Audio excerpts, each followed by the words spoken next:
Man, that was quick. Okay. What up, Fight World? It's your boy Ego, and I'm back with some more boxing. Gang, gang. Yeah, man, we working. Y'all see the hat, Boxingego, you know what it is. And I'm back. We about to talk about this boxing game. Same old thing while we maintain West Side. Have a little fun, man. I'm happy. I'm ready for it. Saturday, Rigondeaux versus Loma. We in the building though. Oh yeah. Shout out to Toledo.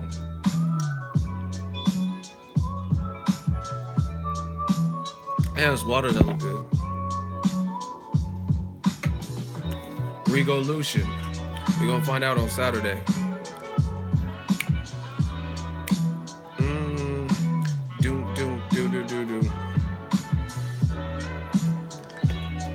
Yeah, y'all told me to come back on 7. I'm like prompt, like 7 on the dot. Dot mob. We got a lot to talk about.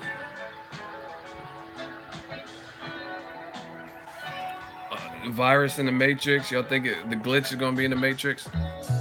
Huh. Listen. From what I seen, Lomachenko, for him to win, he's gonna have to fight different than I've seen him fight recently. And I'm not saying he's incapable of it. I'm just saying I don't personally remember seeing certain elements. Like all that fast side step you shit. I don't know. I don't know that that's gonna work.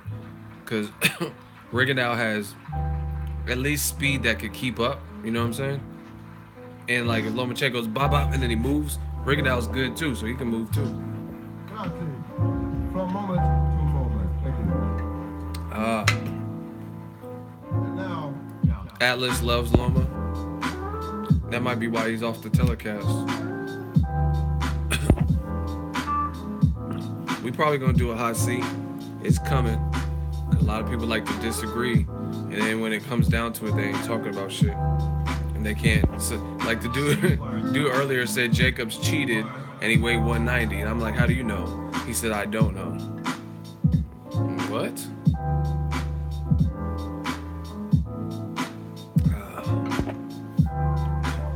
Yeah, Teddy Atlas. I like Teddy, but recently he seemed like kind of like Max Kellerman, like a company man. Exactly, no facts.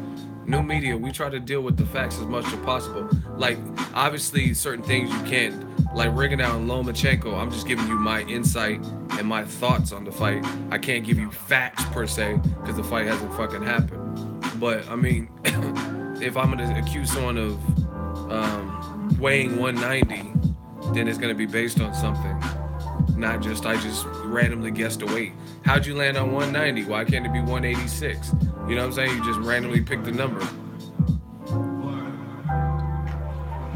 And you have no prior like training in that field for the eye test, because I was there next to Jacobs. He didn't look 190. And that means Jacobs weighed in at 160 and gained 30 pounds in less than 24 hours. Crawford is number 1. You shouldn't say anything if you don't know the facts.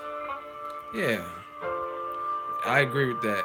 And see, this is the thing that kills me. People like that, they say it so matter-of-factly, as if they have proof.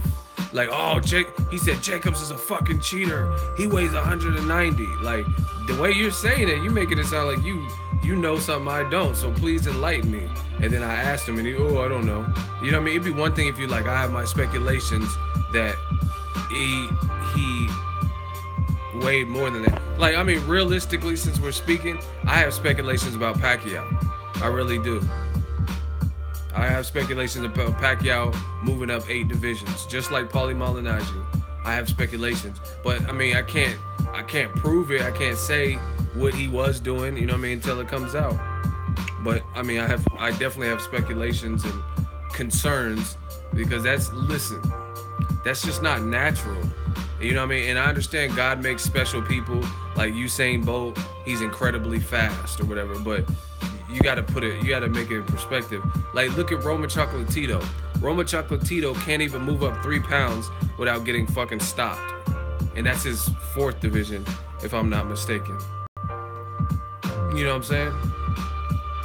So imagine if Roma Chocolatito moved up to 140 and fought Terrence Crawford, moved up to 154 and fought Jermell Charlo. What the fuck do you think would happen? But Pacquiao can move up from 106, 108, whatever the fuck he was at, all the way to 152 to fight Margarito? Okay. I mean, do you believe in magic? I mean, that sounds a little bit much. You know what I'm saying? And then beat De La Hoya, Cotto, Margarito, guys naturally bigger. Shane Mosley. And then, see, this was the thing with Pacquiao too. It'd be one thing if he did that and then it stayed at that level, but as soon as Floyd started really putting the heat on the Olympic style drug testing, all that shit went. Pacquiao got knocked out for the first time in years. Not the first time, but the first time in years. Marquez knocked him the fuck out and knocked him down, which Marquez didn't knock him down 3 times in the previous fights, right? Pacquiao, for some reason, can't finish guys. Pacquiao, like, it's not even, how do you beat up David Diaz, but Chris Algieri, who was a kickboxer, right? Jonathan Pacquiao never tested positive on anything. You sound stupid as fuck, because there's a lot of people, like, I know people, I went to school with a dude and he was raping bitches and old ladies and shit in the apartment, and he didn't get caught for it for a while. So just because you haven't been caught don't mean you wasn't doing the shit. Lance Armstrong was in several Tour de France's and shit before he ended up getting busted and before it came out to the public. So yeah, he hasn't been caught for anything, but I'm saying it's mighty coincidental that all of the stuff about Pacquiao, you guys say whatever bullshit you want, it's just mighty coincidental. Floyd puts the spotlight on drug testing. Pacquiao don't want to do the drug test. And then all of a sudden, you see a decline dramatically in Pacquiao's performances, where Pacquiao was beating the fuck out of guys, and now guys like Chris Algieri get knocked down a gang of times, and somehow he can't pull the trigger to stop them. Brandon Rios, whose style is tailor-made, that was Brandon Rios' first fight at 47. Very first fight. Great point. Someone said Barry Bonds never tested positive. And his head got huge and got to wear different hat and shoe sizes and shit. So, I mean, you guys act like fucking imbeciles. Some of you guys act stupid as hell. Like, all the clues are in front of you, and Paulie Malignaggi will say whatever, and you call Paulie this and that, but you don't really disprove what he's saying. It's just like you refuse to believe it. Like I said, there's no way to, that's why I don't even like talking about this subject, because I have no way to prove either way what went on. But let's just say it's mighty coincidental. Philip, listen, you said Lance did fail. How long was he getting away with it before he finally failed? He didn't fail. I mean, he wouldn't have won all them awards and all them Tour de France's if he failed from the get-go. So that's not what happened. You're lying. He got away with it. And then someone said Lance never failed. That's what I'm saying. Like, they get subpoenaed by the FBI and shit, and that's when it comes clean, because you don't want to fuck with the feds. Because, put it this way, if the feds are on you, they already know what you did, for the most part. You know what I mean? They don't just come pull up on you. They've already have a case against you. But anyway, the Cali Enigma, $10 super chat, gang. Pray to the shmoney guys, $10. I tell y'all them orange ones, man. Hopefully Wilder and Parker fight first. It would give both fighters a bigger profile. I agree with that. Yeah, it was the feds. That's what I'm saying. Like, people act like imbeciles. Like, because you haven't been caught doesn't mean you ain't done nothing. You know what? Just to be truthful, majority of the bad shit that I've ever done, I never got caught for. You know what I'm saying? I used to shoplift and do all types of wild shit when I was younger. You know what I'm saying? But because I never got caught, don't mean that I wasn't doing the shit. So, you know what I mean? We done with that new media. Again, there's no way to prove certain things. I'm just saying Pacquiao's situation is mighty coincidental. That's why he's the only person in history to move up that much in weight and beat them guys, because it's not. You know what I mean? Guy like Andre Ward's a Olympic gold medal. Pacquiao didn't go to the fucking Olympics.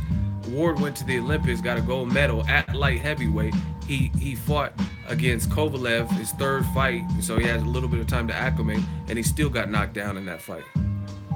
You know what I'm saying? Pacquiao is up here fighting big ass people, and like I said, if he just kept fighting at that level, then that's one thing. But that's not what happened. His power is there, but it's not there like it was. Something has been removed in terms of his fight game. Brandon Rios styles like that are tailor made for Pacquiao, and that was Brandon Rios' first fight at welterweight. But anyway, this shit ain't even really about Pacquiao. You can only cheat for so long before it catches up to you.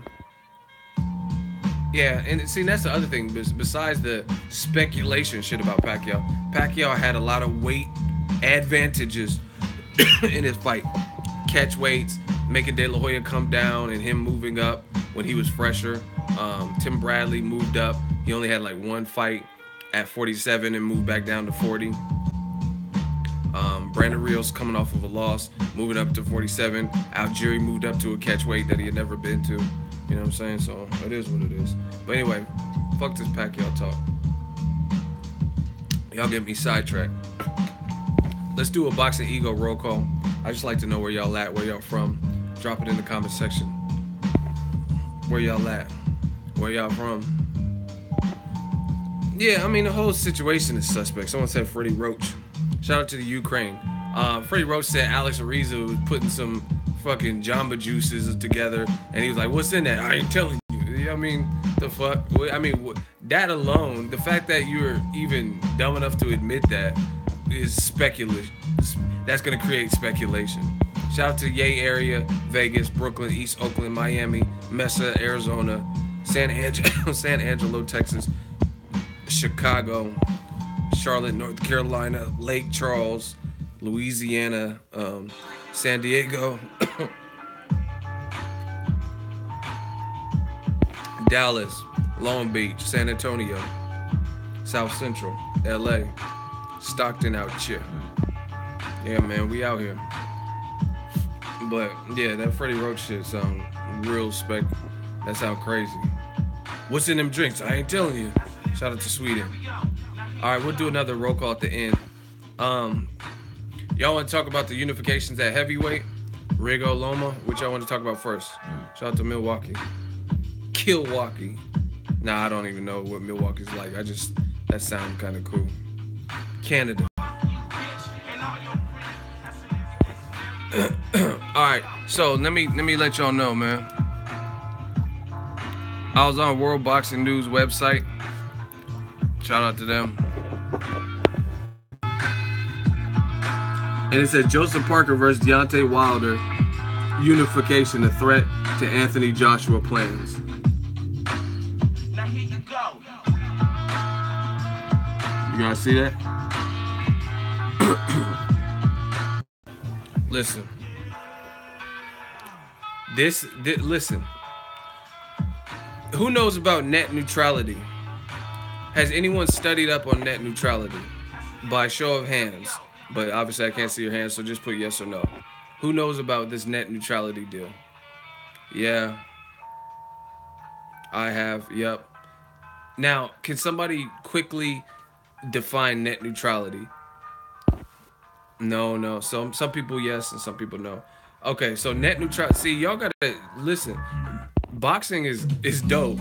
I love boxing, but y'all gotta be aware of what's happening in the world at large, not just fucking boxing. Like, oh, Rigo Loma, because net neutrality, this shit is a big deal, and a lot of people don't even know what it does or what it means to them. So I'm gonna try my best to quickly explain it. When Obama was in office, they came up with these new internet protocol called net neutrality. Trump is basically, now that he's in office, Trump, it sounds like he's trying to overwrite and undermine everything that Obama done, to, in layman's terms, trying to reverse it, like Obamacare or this and that, and net neutrality. So what Trump's trying to do is get rid of the net neutrality standards or whatever. What net neutrality, from my understanding of it, net neutrality is like, I guess like the government and companies, the cable companies and stuff, they'll have more authorization to control your speed on internet. Like, I'm trying to think of an example. The reason that it's fucked up is if they change the net neutrality is stuff like this, is because they can in essence control the media and control what you see by making websites like, let's say Boxingego.com, my website, right? They can kind of starve me out, so people, if they go to my website, it's extremely slow. You know what I'm saying?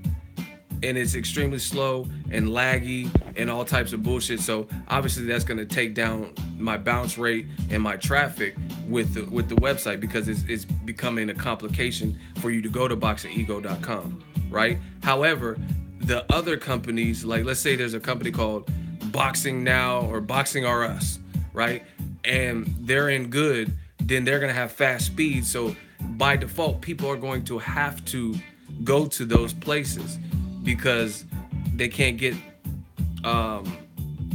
good service with some of the others. So it's like it's hard to define in just like I guess in a live stream, but it's a lot of shit where they're kind of controlling what you see.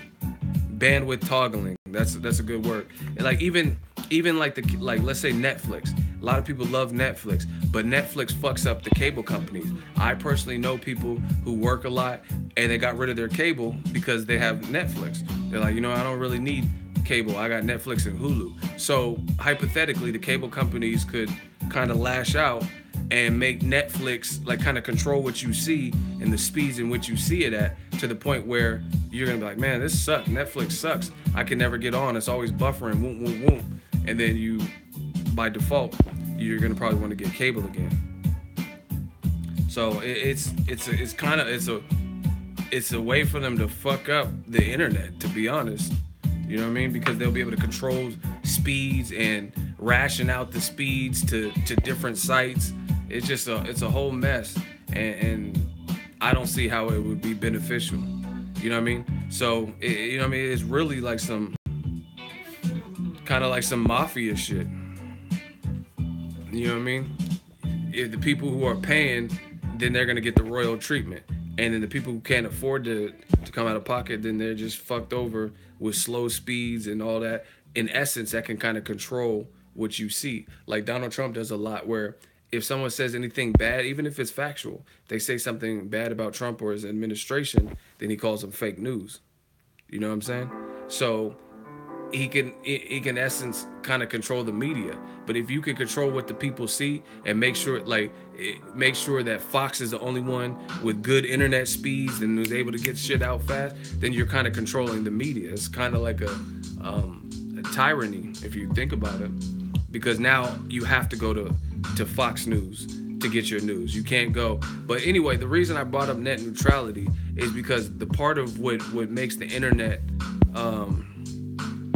beneficial is options. People need options.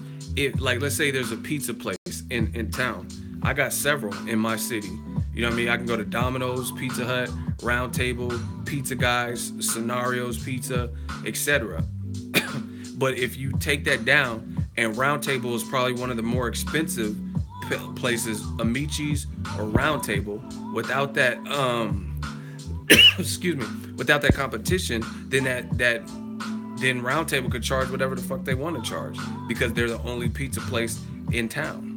You know what I mean? But when they have competition, they have to kind of be in line with, you can't charge $45 for one large pizza, and then you can get a large pizza for $10, $15 somewhere else. You know what I mean? So the fact that there are Little Caesars and Domino's and Pizza and different various options that actually creates a benefit, because you can't starve the market out and like charge people whatever. You know what I mean? There's been times where like I wanted to get a hotel with like a chick or something, and they had like a NASCAR event or some kind of event in that city at that time. So there's only every hotel's sold out. Every hotel's sold out except for a few, and they're usually the more expensive ones. So they can hike up their prices even more at the hotel because they know people need somewhere to stay and everything's booked up. You know what I'm saying? So basically, competition is a good thing in more ways than one. If you really think about it, you need competition. And the reason I brought this net neutrality up and competition and all that in relation to boxing is because Joshua and his team, they seem a little bit A-sidey lately. You know what I mean? And if Wilder fucks around and fights Joseph Parker, then that's actually a good competition, because if what I'm hearing from Team Joseph Parker, if that's 100% true, which I can't see why they would lie about being rejected on this percentage split or whatnot, then it sounds like Joshua, him and his team are doing a little bit too much. You know what I mean? Joseph Parker went down from 50-50 split to 65-35. And according to Joseph Parker's team, that's still not good enough. They're looking to get Joseph Parker down to 30%. So really, you're really going to argue over 5% when he's a champion? Whether you respect him as a champion or not, he still has a belt and he's still an undefeated champion. So it's like, are we really going to argue over 5%? Especially when Anthony Joshua says, I box and I don't do this for money. You know what I'm saying? I love boxing. You know what I mean? So that's crazy. But anyway, competition is healthy. That's the whole main goal. And I'm glad that there's, I don't condone cheating, but the fact that Luis Ortiz and Alexander Povetkin are back in the mix, that actually is a benefit, because they're good fighters. Cheaters or not, they're good fighters. And now that gives Wilder some more options, because if he didn't have them, then and Joshua fought Joseph Parker, then Wilder's gonna have to fight probably somebody we don't want to see him fight, Dominic Breazeale or Dillian White. So the competition is good. The more people in a stacked division, the better. The fact that Terrence Crawford is coming up to welterweight, that's better, because that's more competition. You know what I'm saying? So to me, competition is good. And if Wilder ends up stealing Joseph Parker, like this article is suggesting could be a possibility, then that's going to make Team Joshua look bad. Because one, who they're going to fight. I already seen the thing where Dillian White's talking about he's a plan B. I don't really care to see Joshua versus Dillian White part 2. Why? He knocked him out. There was no controversy. Now, although Joshua knocked out Klitschko, I didn't mind that rematch, because the first fight was definitely a fight of the year, and it was Klitschko. You know what I mean? And Klitschko, to me, pushed Joshua more than Dillian White pushed him. Dillian White buzzed Joshua early, and then that was it. You know what I'm saying? He didn't really do nothing majorly significant. So, you know what I mean? The rematch has to make sense. Dillian White versus Gerald Big Baby Miller, that's what I'm talking about. That's what I want to see. I want to see stuff like that, because to me, all around, that makes sense. Gerald Big Baby Miller's trying to find his way in the world and work to a title shot. Still undefeated. Dillian White's once beaten, arguably twice if you count the Derek Chisora. I thought he lost that fight. But anyway, on his record, he's only once beaten. They should fight each other. You know what I mean? And then keep working towards a title shot. But I'm telling it, man, listen. New media's on the fucking case. We are killing you bastards. Gangster Grills, you bastard. Like, new media's on it. Like, all that bullshit y'all used to hearing, Nas and all that other... Nah, I fuck with Nas, but I'm just getting in my Pac mode. All that bullshit you used to, it's coming to a halt, and it's been that way for a while. And we're going to talk about HBO, too. We talk about HBO, and that's part of the equation, too. But just listen to what people say, watch how they move, and stuff like that. Like, people who are so anti-Wilder Joshua, and then just watch what they were saying, and then watch it as it pertains to other situations, and see like when you do, in my opinion, when a fighter starts doing too much and it becomes hard to negotiate with, they paint themselves into a corner. And I think that's what Keith Thurman's doing, and I kind of think that's what Anthony Joshua is doing. For example, Anthony Joshua, Wilder said, "I want to fight you next." Team Joshua doesn't seem like they want to fight him next. They want him to go through monkey drills or whatever, fight Dillian White, do this, build your profile, build up the fight. Cool. People are saying, oh, Wilder's ducking because he wants 50-50 versus Joshua, right? That's what those fans are saying. But Joseph Parker started off at 50-50 in the negotiations. Now he's down to 35%, and the fight's still not getting made readily. So what does that tell you? What does that tell you? That, to me, now that seems like a level of A-side greed on behalf of Team Joshua. Because it's like, you got to pay these champions something. You got to pay them something. You know what I mean? And especially if they're traveling to the UK, you got hometown advantage, you got to concede something. Get their belt, get them up out the way. You're still going to... Joshua is going to make a lot of money if he fights Joseph Parker, and he's going to make a lot of money if he fights Deontay Wilder. Those are facts. The UK fans are about it. You know what I'm saying? In the words of Master P, I'm about it, right? He's gonna make money regardless. So to be nickel and diamond and arguing over 5 to 15%, I don't think it's worth it. Go, earn your legacy, collect their belts if you feel you'll beat them both, and then move on to the next thing. Simple. You know what I mean? But now, like I said, with this article, let me show y'all again, in case you just joined the stream. They're saying that Joseph Parker versus Deontay Wilder unification is a threat to Anthony Joshua. Love this because, like I said, competition is healthy. Because now that's going to show Eddie Hearn and AJ and Team Joshua, it's going to show you don't hold all the cards. We can still make other good fights. We don't have to fight you only. You know what I'm saying? And that's going to cause, to me, in my opinion, that's going to make Team Joshua look bad. You had the opportunity to fight Wilder. You said you want to build it up more. You had the opportunity to unify with Joseph Parker, and then all of a sudden you can't agree on a split with him either. And if they end up fighting each other, then that gives the winner of that fight more leverage, because now y'all both have 2 belts. That's important, because aside from, okay, Joshua sells more stadiums and he's bigger star or whatever, but now if Joseph Parker and Wilder fight, then they're going to fight for the WBO and the WBC title. So instead of Joshua fighting Joseph Parker, and then if he beats him, he'll have 3 belts, then he'll have 2 belts that he already has, and then Wilder versus Parker winner will have 2 belts too. So that gives them more bargaining power. So to me, it's Joshua is painting him and his team, or whoever's negotiating or whatever, they're painting themselves into a corner, because you're better off just giving Joseph Parker this measly 35%. He's still a champion. Go beat his ass if you can beat him. And then now you have 3 belts as leverage when you go to fight Deontay Wilder and say, hey, I sell more seats and I got 3 belts to your 1 belt. You know what I mean? You don't deserve 50-50.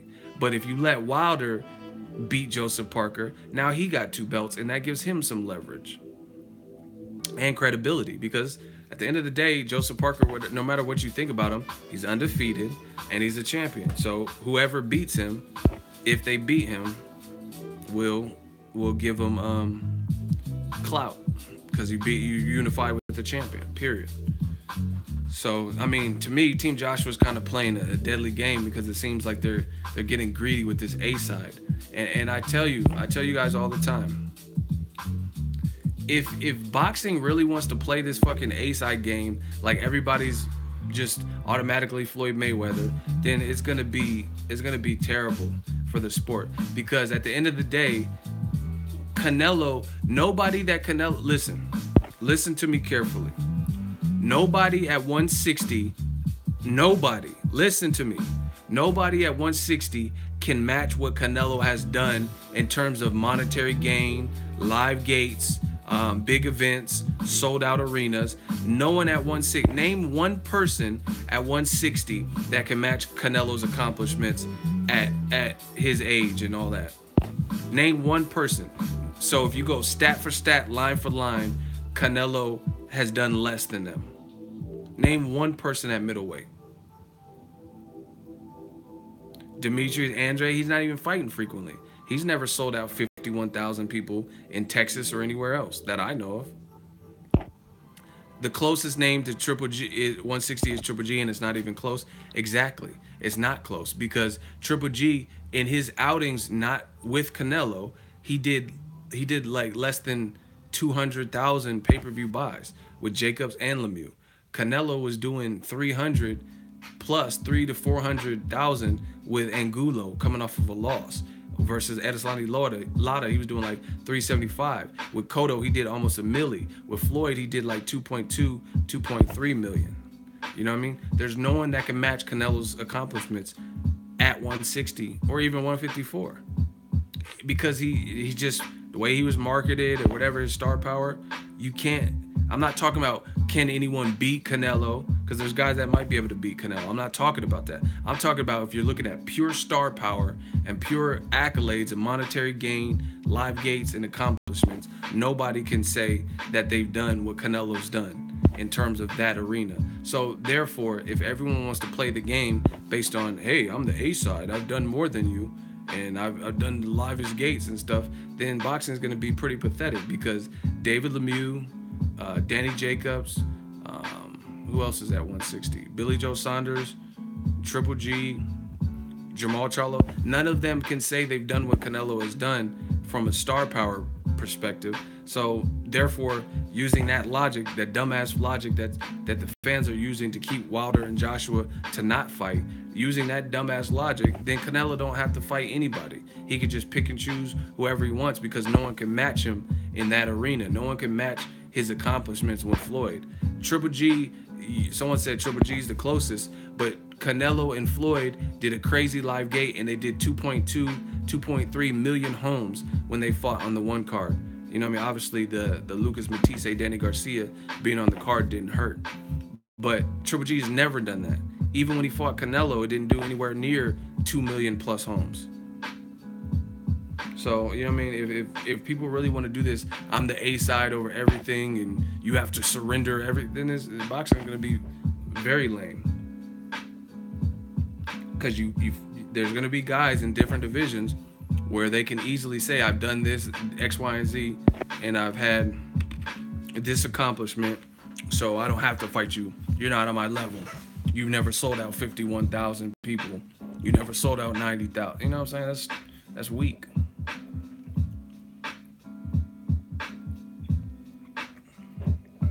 So,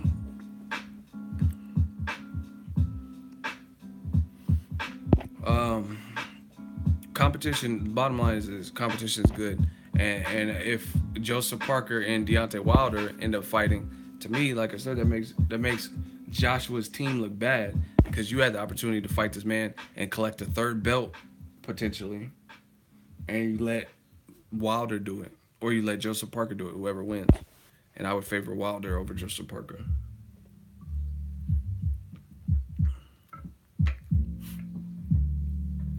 Please explain how Canelo fought Liam Smith instead of Charlo.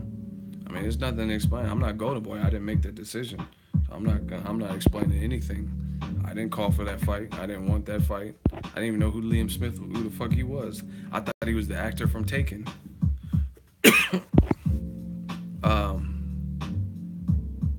Chavez Jr., big pay-per-view fighter too. Yeah, I mean, you could say that too. Using Chavez Jr., he based on his last name or whatever, he's had better numbers than a lot of people, so he can just strong arm everybody.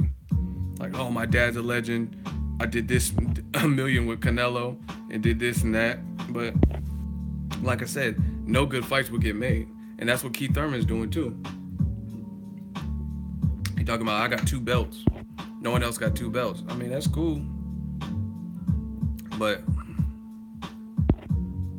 I mean, so we can't see good good fights anymore because Terrence Crawford's not relevant at welterweight, and then Errol Spence, you said he wasn't relevant, then he became relevant by getting a belt, and now you're saying I'm injured and the fight might not happen. You know what I mean? It's just whatever. It's crazy.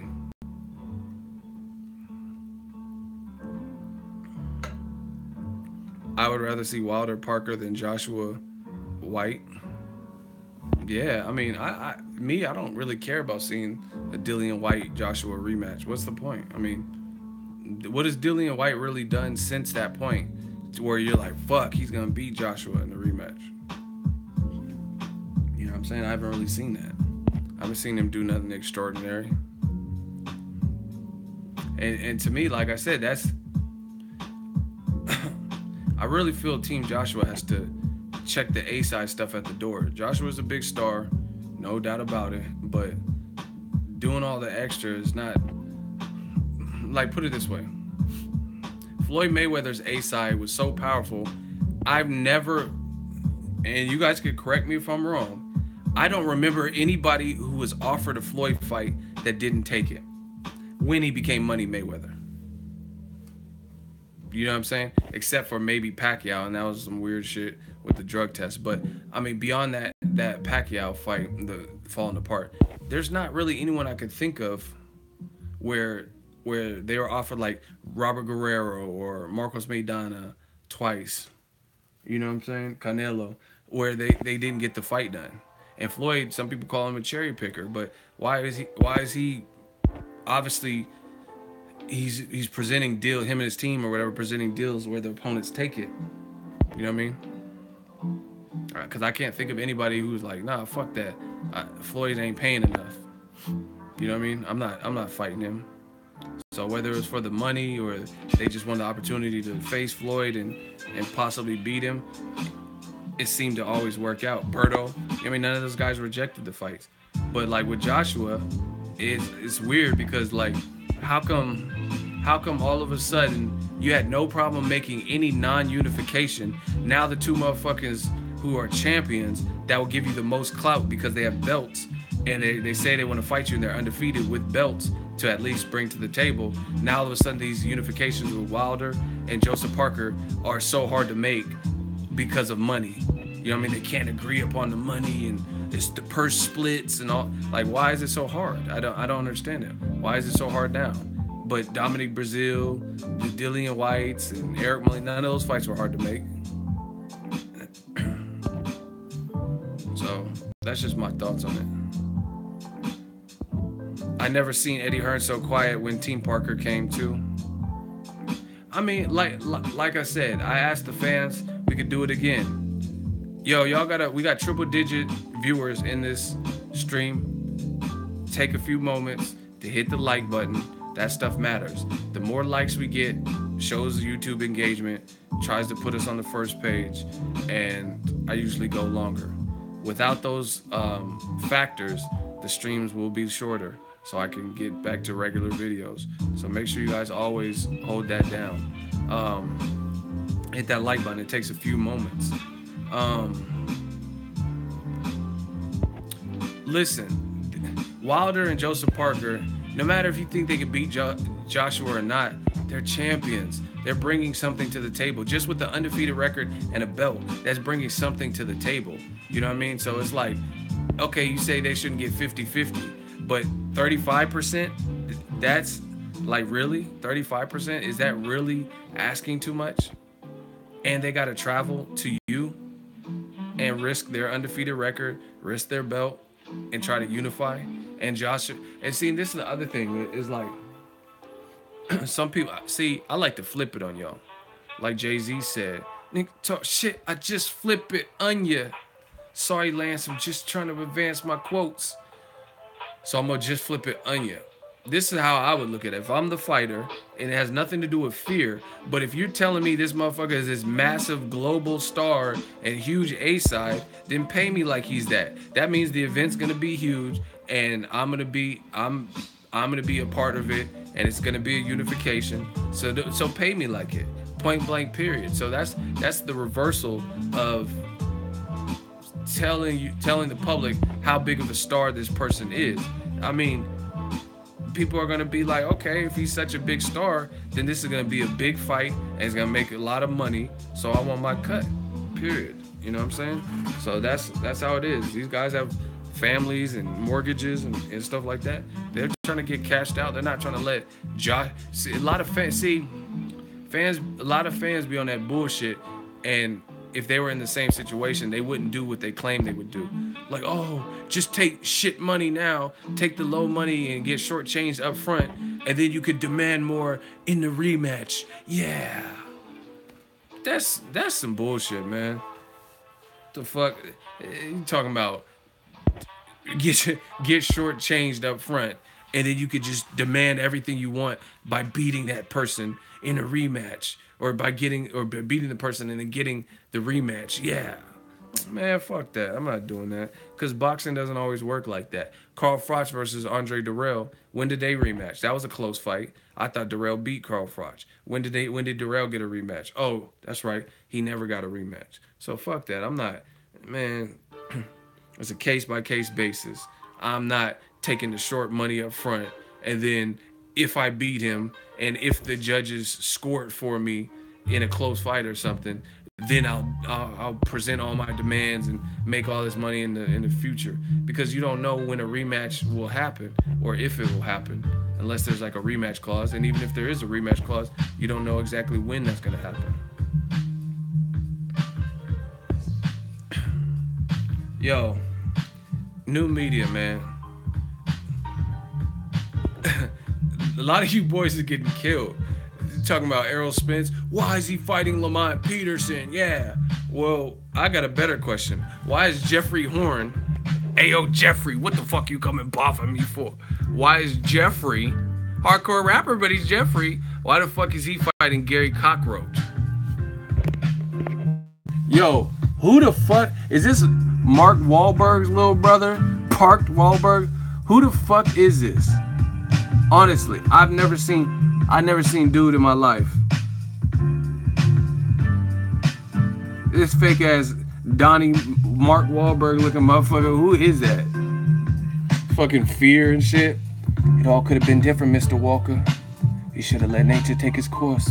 In the end, it will anyway. So let me in the fucking house. Hell nah. Who is this dude? Meet me at Fenway Park. This is old Boston. Meet me at Fenway Park. Get the car keys. Looking motherfucker. Who is this?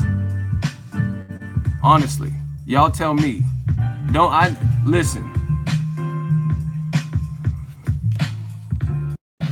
If you want to complain about Errol Spence fighting Lamont Peterson, but you ain't saying shit about Jeff Horn not even really beating Pacquiao in my eyes, and then fighting one of the new kids on the block, fake ass Wahlbergs, you know what I mean, Wahlburger and shit, right? Then you need to drink gasoline and then smoke a cigarette immediately after, because I'm not trying to hear that. I'm not trying to hear shit about Errol Spence. Why? But why would he pick Lamont Peterson? He should have went to Golden Boy and faced Miguel Cotto. Cotto would have given him the recognition. He missed a huge promotional opportunity. He didn't miss shit. Lamont Peterson's a good fight. He's a stand-up dude, quality fighter. And at the end of the day, Jeff is fighting a Wahlberg. Who the fuck is this? What's that Will Ferrell movie, Daddy's Home? What the fuck? Who is this dude? Honestly. And this is, so, listen. So, Errol Spence Jr., for his title shot, his first title defense, I mean, he's fighting a guy we all know. If you watch boxing, you should know Lamont Peterson.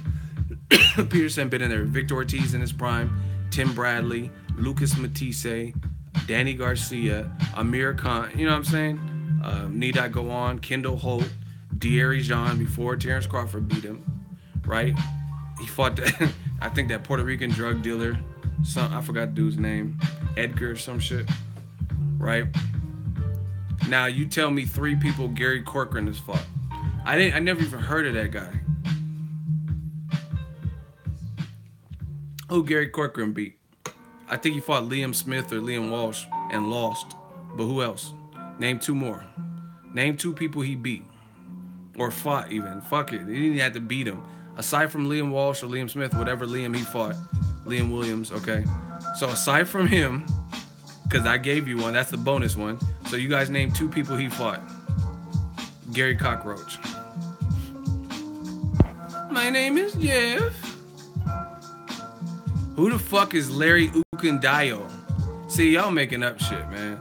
Y'all just went to BoxRec and looked at a name. Who the fuck is Larry Ukundayo? I never even heard of that. He didn't fight shit. He fought Rey Mysterio in Mexico. That's who he fought.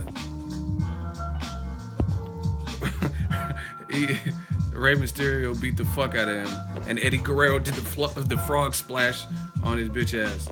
Who the fuck is Gary Corcoran? Like, come on, man.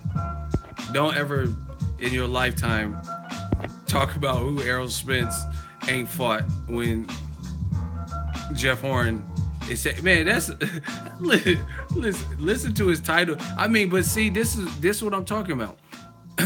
Deontay Wilder, he beat Bermane Stiverne for the title, and he had a homecoming fight versus Eric Molina, and people were outraged. They were like, what the fuck? Why is he fighting Eric Molina? Eric Molina got an 81% knockout ratio and would later get a shot with Anthony Joshua, and he rocked the fuck out of Chris Arreola and got careless, and he got stopped in that fight, right? And people were so angry at Deontay Wilder, calling him bum squad. Why is he taking that for a title defense? Why is Keith Thurman fighting Luis Collazo as a title defense? But you okay with Gary Corcoran fighting Wahlberger, Mark Wahlberg stunt double? Once again, who the fuck is this? Like Biggie said, who the fuck is this? Paging me at 5:40 in the AM, Papalea. Like, who is this? I never even, until I seen his face off, I didn't even know who the fuck that was. Like Floyd said, I barely even know who the fuck you are. Feel the vibration. Come on, come on. Feel it, feel it. It's got the good vibration. This, man, leave me the fuck alone. Yeah, see, that's what I'm saying, man. This boxing game. I tell you, I'm the Frank Castle of this bitch. I'm gonna bring, there will be justice out this motherfucker. Y'all hate when Wilder fights Bermane Stiverne off a 2-year inactivity, right? Even though that's his mandatory, because Povetkin want to cheat. But y'all good with this.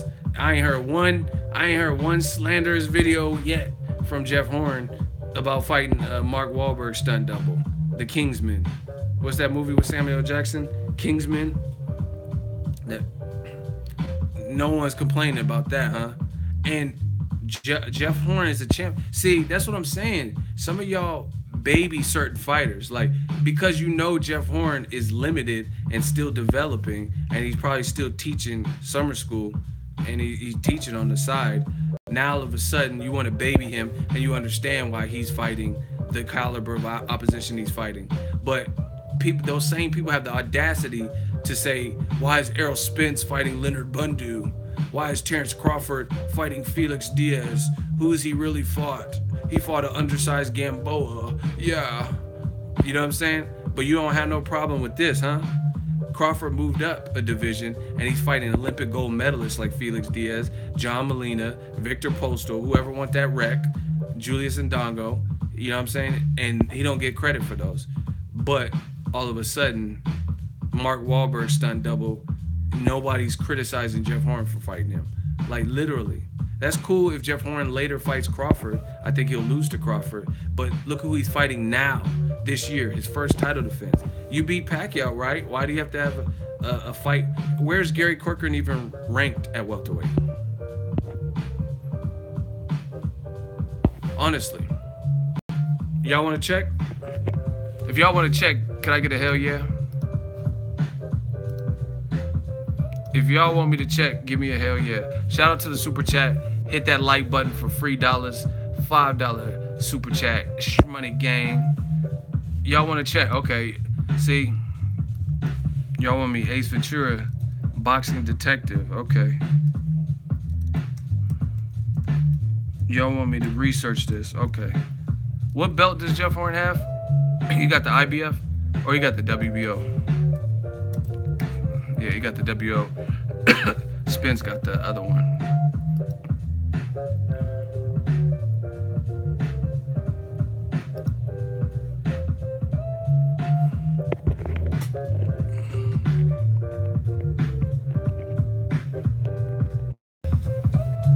Alright, WBO welterweight rankings. Jeff Horn, Crawford, Pacquiao, Matisse, Skeet. Damn. This motherfucker the creator player, he don't even have a picture. That's how unknown he is. He got 18-0 and he couldn't even stop to take his picture. Hell nah. Kavalafakis, Ponomarev, Shell Stuck. Damn, they don't even got pictures of these motherfuckers. These are like, you gotta unlock their characters and shit. Who the fuck is Santillion? That sounds like some Mortal Kombat shit. Santillion wins. Gary Corcoran. Look, so Jeff Horn skipped a 9, like, you know what I mean, all these ghost profiles and went to the number 10 person. Where's Sean Porter? Like, why don't I? Who the fuck is Clayton? Who's Clayton from Canada?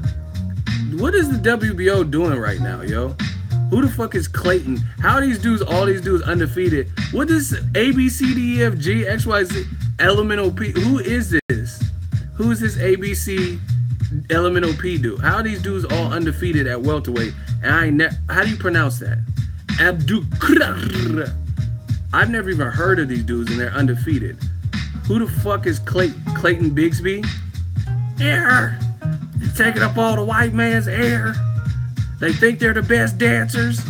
Who the fuck is Clayton? Yo. Y'all pissing me off right now. How's the WBO have all these undefeated welterweights? 12-0, 13-0, once beaten, 14-0, 22-0, and I don't know any of them.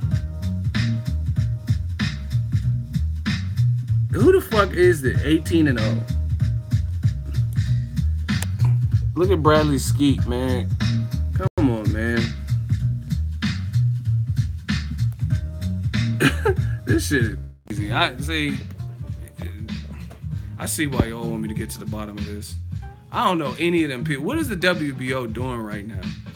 They just rolling the dice like Bradley Skeet. Oh, Skeet. Snuffleupagus. Like, where are these names even coming from? Like, all right, hold on. Konstantin Ponomarev. Like, where? I ain't heard of none of these motherfuckers at welterweight. Errol Spence would beat all of these dudes. Like, 18-0 and all that. Man, what if it, get this shit? Oh my gosh, man. WBO, like, this is outlandish now that I actually looked into it. But anyway, Jeff Horn's fighting the guy. I don't even know how all these other guys got ranked so high within the WBO, but somehow they did, and he's still fighting the guy who's ranked number 10. And the guy who's ranked number 10 has lost. There's at least a couple of guys on there who are undefeated or more known, like Lucas Matisse is ranked number 3. I would love to see, you know, now that I think about that, I would love to see that. Lucas Matisse versus Jeff Horn. That's a good fight. They both have power, both like to come forward. That's a good ass fight. And he's ranked number 3 with the WBO. Surely if you can fight the number 10 ranked guy, you can fight someone who's in the top 5. But y'all got the audacity to complain about Wilder and call him bum squad and call Terrence Crawford, he ain't fought no one, and Errol Spence, why is he fighting Peterson? Man, get the fuck out of my face.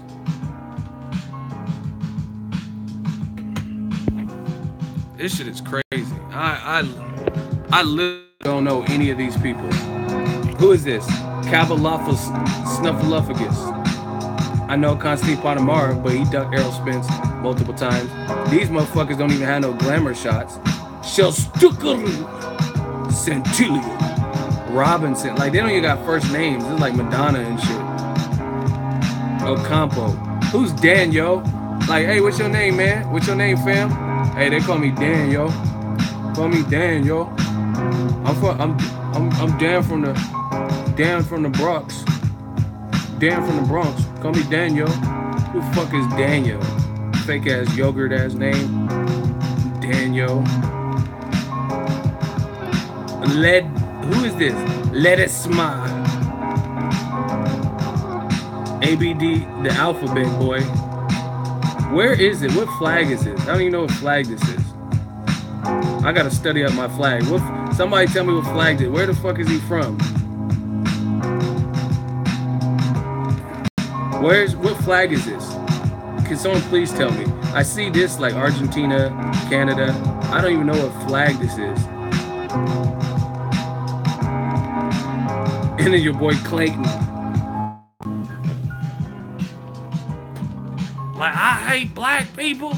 They stink. They think they're the best dancers. Breathing up all the white man's air. Clayton Bigsby. Who is Clayton? Man, I don't even want to look at the WBC. I don't want to look at no more rankings until I... Ledesma. Who's Ledesma? And Abdul Clayton Ocampo. Like, who are any of those people?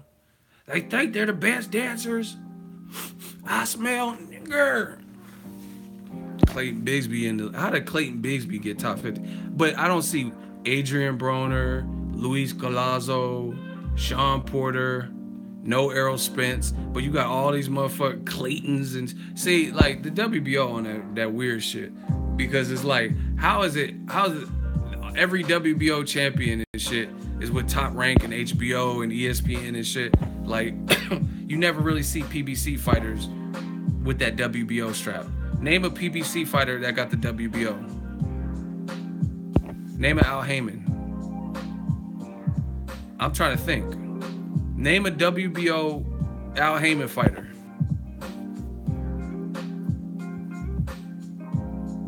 Somebody please help me. Because I'm trying to think of, okay, Errol Spence, he got the IBF. Danny Garcia had the WBC. Thurman has the WBA. Name an Al Heyman fighter with the WBO shit. And they got all these Clayton Bigsbys and all these other motherfuckers. The wide nose think they're the best dancers. Clayton Bigsby on there. Man, y'all need to stop sleeping on my boy Tashawn Dong. Tashawn Dong, the real one. Literally, this is pissing me off now. What is Golden Boy doing with Tashawn Dong? Shout out to Richmond. Yee. What is happening with Tashawn Dong, man? That's who Joshua needs to fight. If the Joseph Parker fight falls through, I need to see that dong work. Pause. I need to see that Joshua Dong, man. That just sounds suspect. That's like, hey, what you doing tonight, man? I'm about to watch that Joshua Dong. That Joshua Dong shit. Like, what is that, a porn? Shout out to Lyndon Armitage, $20. What is the A for? Where are you from? I don't know where that's from. It's a $20 from somewhere. But what does that A that A represent?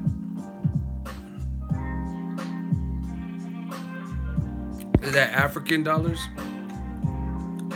It does smell like shit, doesn't it? Thank you for the super chat. What does the A stand for? Is that African super chat? I don't know. Please. Thank you for the super chat. You took everything. Y'all don't know about that Blood Diamond, that Jimon Hansu. That was a good movie. I'm about to go watch that. I can't get jiggy with this. Try again, the pink motherfucker. Oh, that's Australia. Oh, okay. Shout out to Australia, man. I didn't know if it was Africa or what. So Crockett, thank you. Whoa, I have right here. I can't even do it. I'm tripping. Down under. Shout out to that Australia. Yeah, man. These WBO rank. Has anyone found out an Al Heyman fighter that got that WBO belt? The movie's called Blood Diamond. Jimon Hansu from Amistad and Leo DiCaprio. Shout out to Australia. Can someone think of Floyd Mayweather's retired. How he got the WBO belt? And he got it, I think, after he beat Pacquiao ass. But at the end of the day, I think he vacated it immediately. So he never really carried that.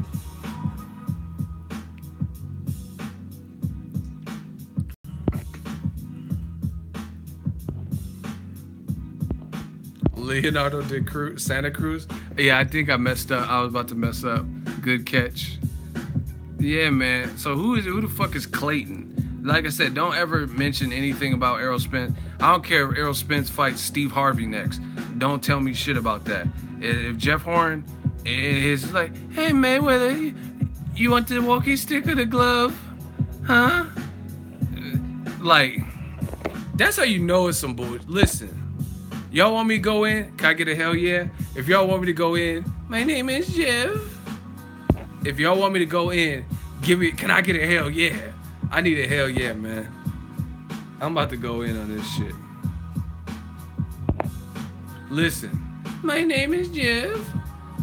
Hey, Floyd Mayweather, do you want the walking stick or the glove? Like, motherfucker, you brought props into the ring? A walking cane? Really? You want the walking stick or the glove? My name is Jeff. Like, that was retarded. But anyway, so I said, hell yeah. I don't even know where I'm at. Like, this shit is just unbelievable. Like I said, don't ever tell me about who Errol Spence is fighting and stuff. Jeff Horn. Oh, this is what I was gonna say. This is how you know it's some bullshit. How you call out Errol Spence and Keith Thurman and Floyd Mayweather talking about, hey Floyd, you want the walking stick or the glove? Right? You call all these people out and you fighting Gary Corcoran. Man, stop it. You don't want that. You don't want to fight Floyd. If you calling Floyd out, like, I understand if you called out Floyd, it couldn't get him, you know what I mean, he don't feel you're enough of a threat, so you fought Keith Thurman or Errol Spence, but you can't call out Chief Keefy, Errol Spence, and Mayweather, and then you fight Gary Corcoran. Like, come on, man. That call out did not mean nothing. That's like me saying, man, I'm hungry. I want some filet mignon. You know what I mean? Because Floyd Mayweather, a fight with him would be the filet mignon, pause. But you know what I mean? That's like me saying, I'm hungry. I want some filet mignon. And then I settle for top ramen. Like, if I really wanted to ball out and have a good-ass dinner, then I'm not going to go from filet mignon to top ramen. And Gary Corcoran is the top ramen of this shit. Who is Gary Corcoran? Like, honestly, be real with yourselves. How many of you could say I watched 2 or more Gary Corcoran fights from start to finish? As real boxing fans, say yes or no. Have you watched at least 2 full-fledged Gary Corcoran fights from start to finish? Be honest. Corcoran, that hungry man frozen dinner. Hey, I'm done. No, hell no. That's what I'm saying. Negative. No. He went for the 7-Eleven hot dog. Hey, y'all gotta chill. This shit is too funny. I cannot deal with this. That's what I'm saying. No one, like, realistically. So it's like, people get mad. Oh, why are you bringing up race, ego? Race has something to do with this bitch. And this is the thing. Is like, I notice minorities, especially a lot of times African-American fighters, they're held to this crazy standard in boxing where they get heavily scrutinized. And then you see other fighters like Jeffrey Horn, he can fight whoever he wants in his title defense. But if Deontay Wilder fights Johann Duhaupas, shit, yo, who the fuck is Johann And Johann Duhaupas, truth be told, Johann Duhaupas came to scrap. And he actually knocked out the guy that Dillian White just fought. You know what I mean? So that wasn't even, I didn't really know who Johann Duhaupas was at that time either. But when I seen him, I'm like, he fucked up Wilder's eye. That was a tough fight for Wilder. You know what I mean? But everyone, Wilder fight or whoever, that's heavily scrutinized. And Jeff Horn just about to fight in a week against Gary Cockroach. And there's no clamor about it. No one tripping about it. Y'all want to talk about this HBO sinking ship stuff? Y'all want me to talk about HBO and go in? Can I get a hell yeah? I need a hell yeah. Hold on, I might have to. Man, we about to do this as ski man. I might have to put the hoodie on for this one, man. We about to catch some bodies, man. Listen, I told you new media was coming. I told y'all. And all that bullshit. Listen, all the people. See, this is how I operate. I'm not perfect, but I'm also not naive and like, you know what I mean? If somebody said they're coming to boxing, I'm gonna give them a shot. I'm gonna give them a chance. Like Dana White says he wants to come in. I'm not gonna automatically discount Dana White and say he's garbage for boxing because I don't know. I don't know what he could do. And see, this is the thing.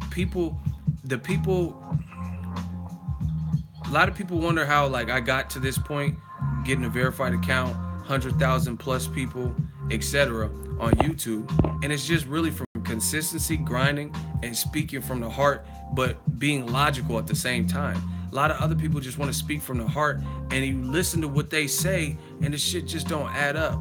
Like Roman Chocolatito, he's pound for pound #1, yeah.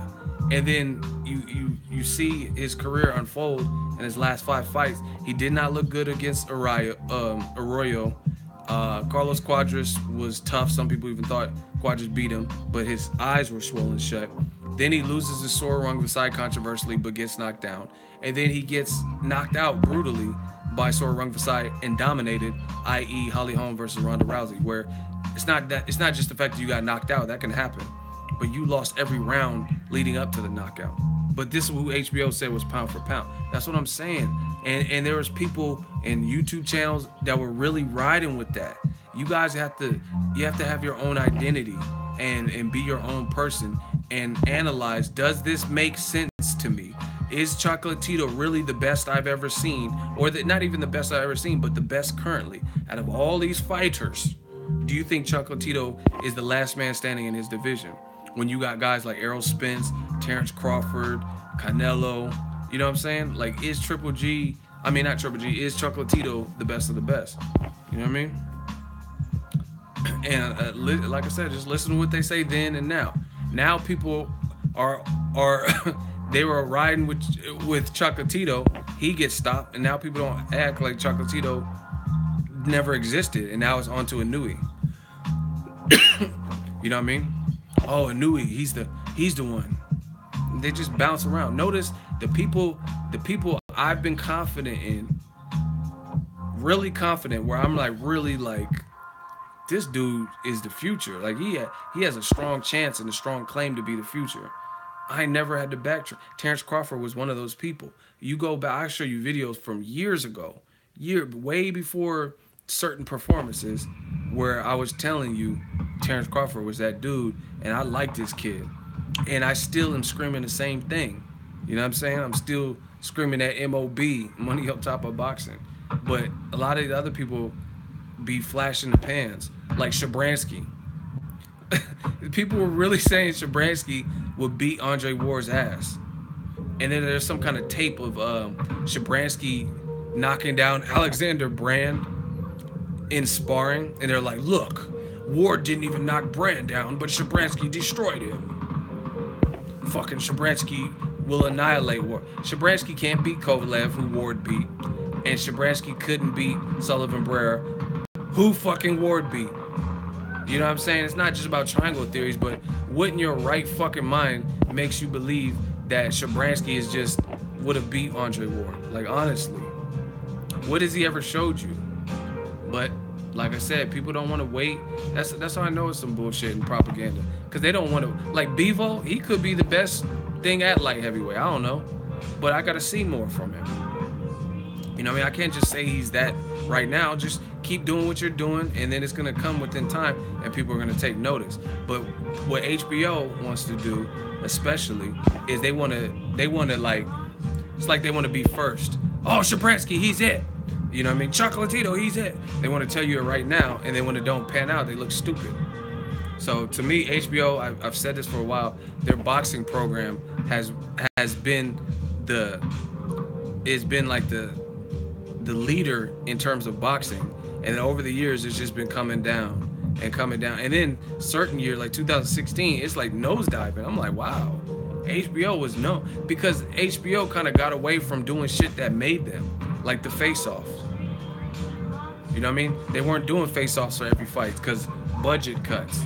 Man, take that. I told y'all got budget. Listen, tell me if you guys are real boxing fans. Tell me what you would rather have. As a real boxing fan, would you rather have Jim Lampley's The Fight Game come on 2 or 3 episodes every so often, or would you rather see a Canelo versus Triple G face-off with Max Kellerman? Honestly, what would you prefer as a boxing fan? What could you do without?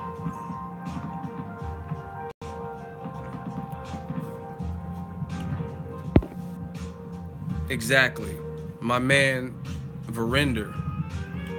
Look at everyone saying face-off. Exactly. I mean, why would you listen? Canelo versus Triple G is one of the biggest fights this year, and you didn't do a regular standard HBO face-off. Why? Why would you not do an HBO face-off for Canelo versus Triple G? That could have been pretty intense, because Triple G's like, you could bring up how they used to spar in Big Bear, and you can bring up Canelo was kind of doing some trash talk. I mean, that would have been a great face-off, and they didn't even do one. But you're going to keep putting in Jim Lampley's The Fight Game on. You see how stupid that is?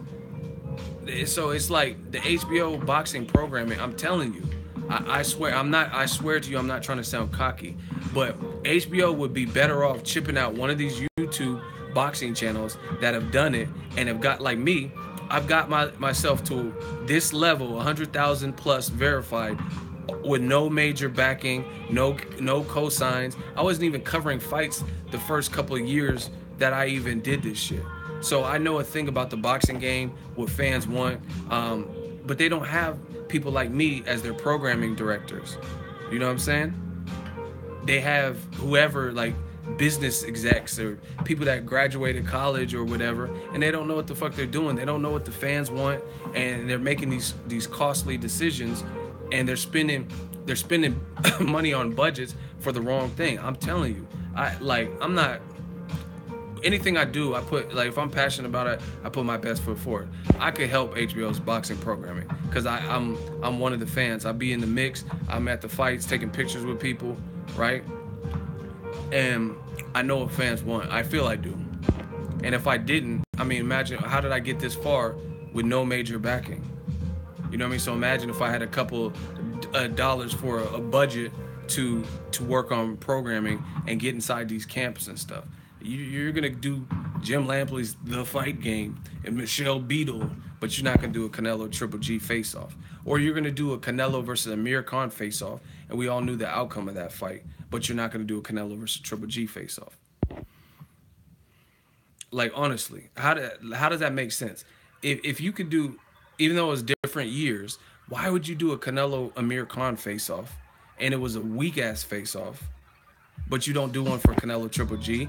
And that was like, that's top 3 biggest fights this year. That, Mayweather McGregor, and probably Joshua Klitschko.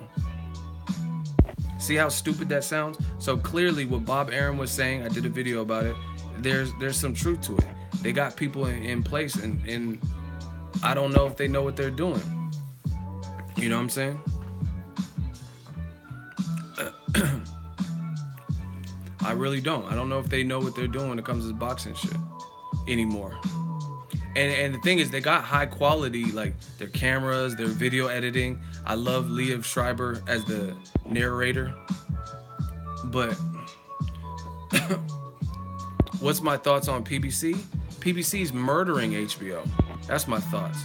Now, do they get it perfect? No, I think they could have promoted Keith Thurman, Danny Garcia a bit better.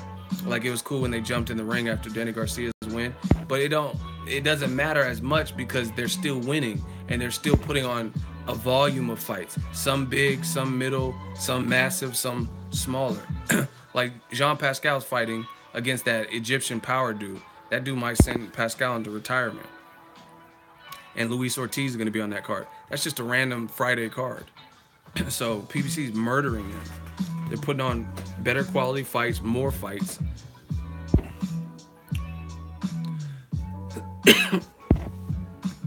But Soul, your statement may be true, but it's still no excuse. He says HBO is on a tight budget when it comes to boxing at this stage.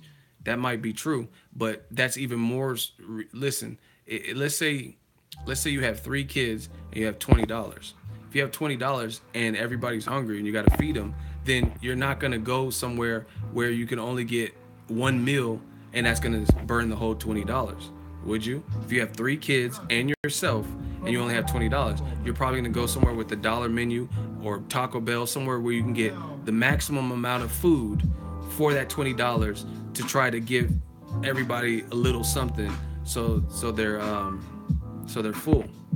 So even if HBO is on a tight budget, take off that fight game. Instead of having 5 episodes of that, have really no episodes, or at least 2, and then use the budget from the other 3 episodes and do a fucking face-off with Canelo and Triple G.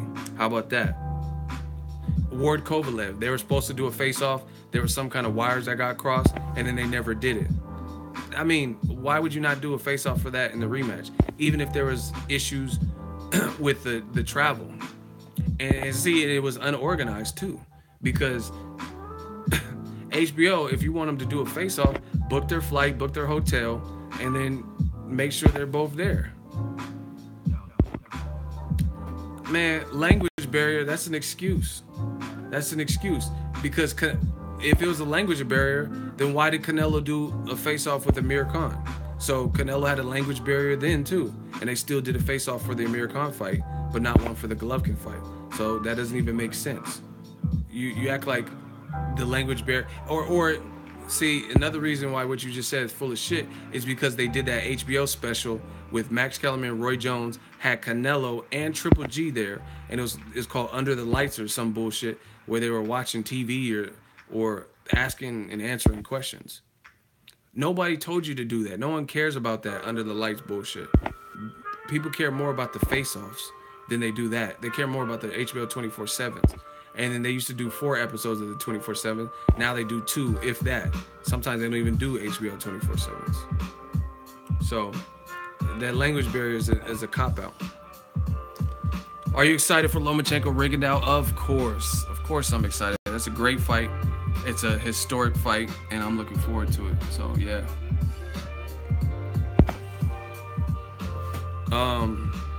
HBO, they on the backslide, man. But part of it, like I said, I agree with Bob Arum. Part of it is their decision-making process. You know what I mean? Like, for example, Lomachenko's a popular fighter, and I remember Bob Arum saying that HBO was saying they didn't have no dates for Lomachenko. Why would you not want Lomachenko on the network? You know what I'm saying? Or like, they didn't want to listen. I could think of so many fuck-ups that HBO has done recently in the last 2-3 years. Here's another one. When Showtime unveiled like 7 fights from Broner, Mikey Garcia, and Keith Thurman, Danny Garcia, all these fights, right? Broner, Granados, all this shit. And HBO never even responded to that. They just put out a couple fights, most of them being on pay-per-view. They never really responded. When I used to work at Lowe's and Home Depot would come out with this crazy sale that was successful, then we would have to counter that. We'd have to come up with our own sale to rival that. HBO, it's like they seen the HBO, seen the Showtime schedule, and they didn't even try. They didn't even try to counteract like, oh, you want to come out that? We got this on our premium network. That's what makes competition. Other thing where I think they fucked up is Nicholas Walters and Vasyl Lomachenko, they were negotiating in the summertime to fight. The fight fell apart over money. You need money. And the fight fell apart over money. And it's because they were only offering probably like I think $1 million for that fight. They're trying to give Lomachenko like $750,000, $800,000 or whatever, and they're trying to give Nicholas Walters $450,000 or $500,000 or whatever was left, and he didn't want to do that. You know what I'm saying? He didn't want to do that. But if HBO would have put up a little bit more money, like, hey, this is a good ass fight, then they could have had a good ass fight sooner.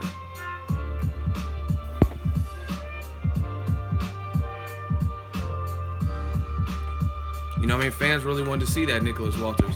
And I think Nicholas Walters would have had a better showing if it would have happened at first. I'm not saying he would have beat Lomachenko, but he would have had a better chance because his layoff wouldn't have been as long. I'm telling you. And I'm telling you, like, listen. Al Heyman is starting to kind of, like, monopolize boxing a bit. And I made a video about this, like, a long time ago. Dana White from the UFC has money. The UFC in general, Zuffa and all them, Fertitta brothers, all them, they got money, right? Now by doing the fight with Al Heyman and Leonard Ellerbe and all that, Mayweather Promotions, Floyd, seeing how that went, seeing how much money they made. Now, excuse me. Now all of a sudden, the UFC is trying to get into boxing in 2018. Hold on.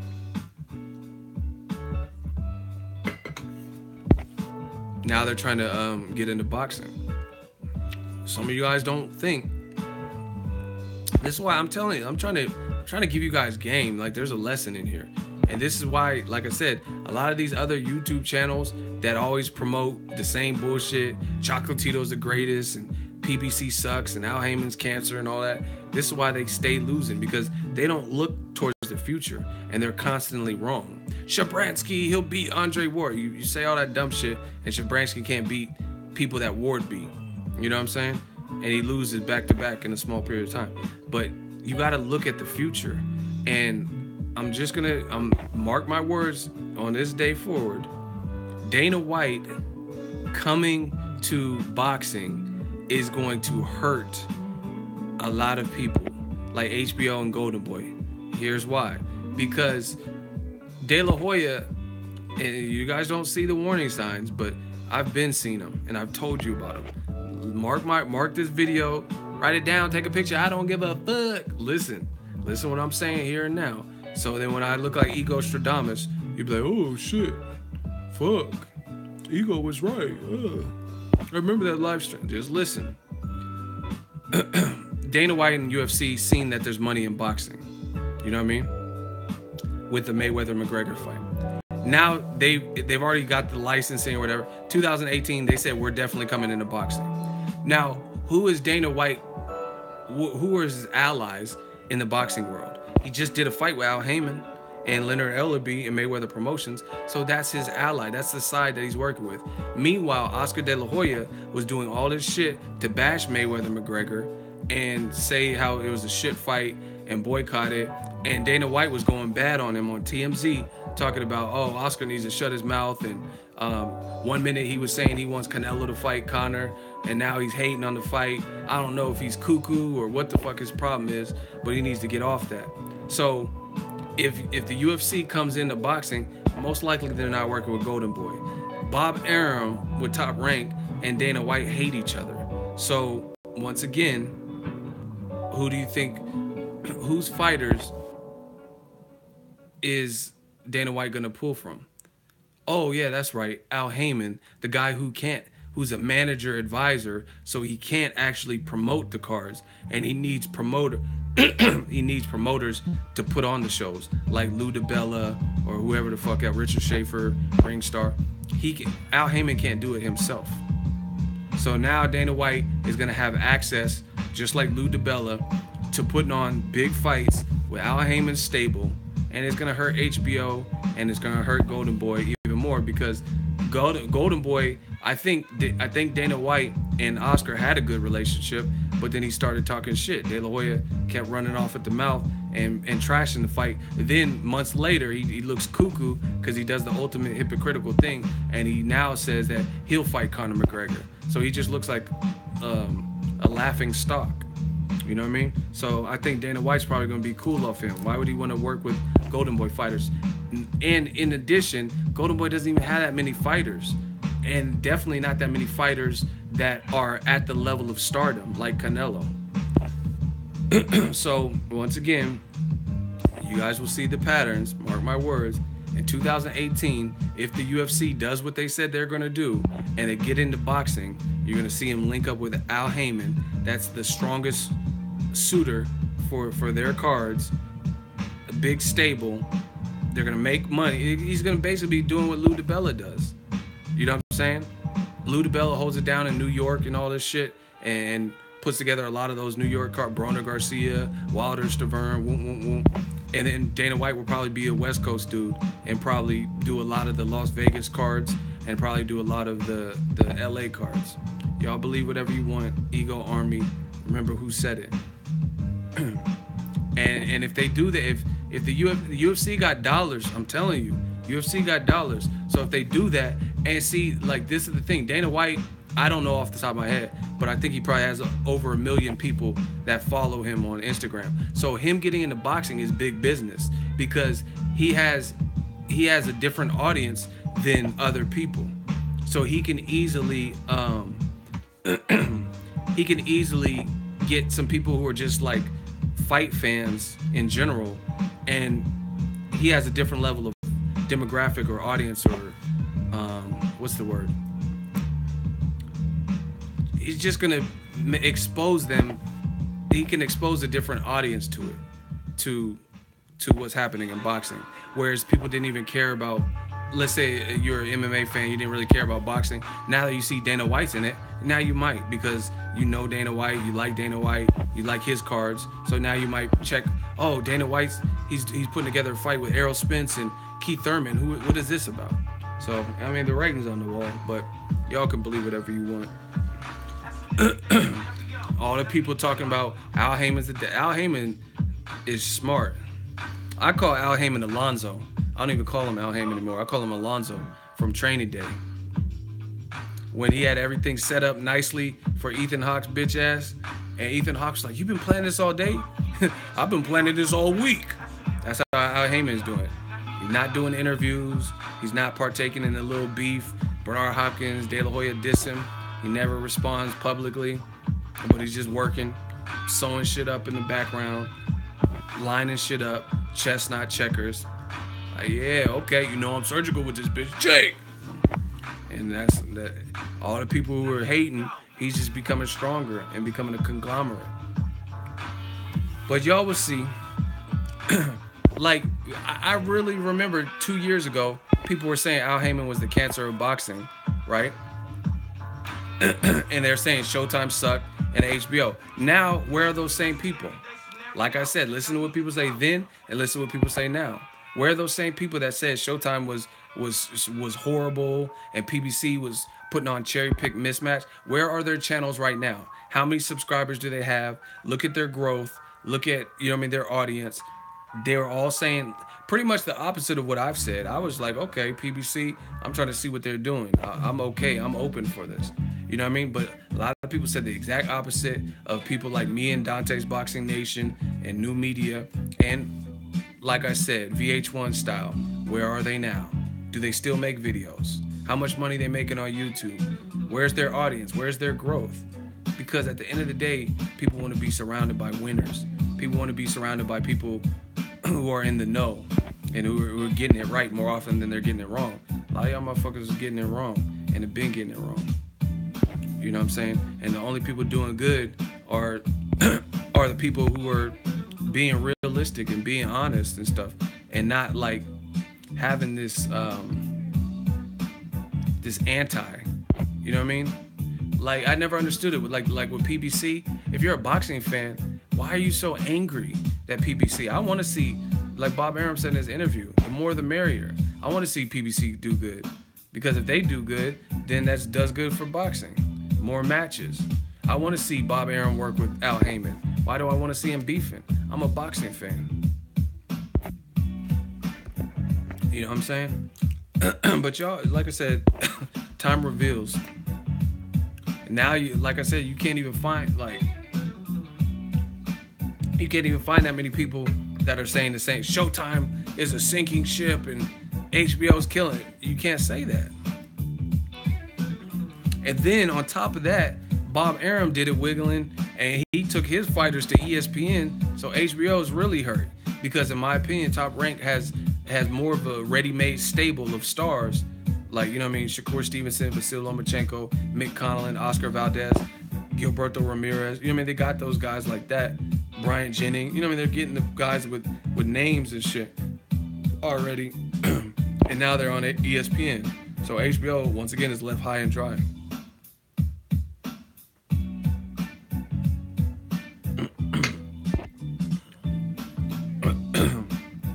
Why did Anthony Joshua, the biggest star in the UK, why does he do a multi-fight deal with Showtime?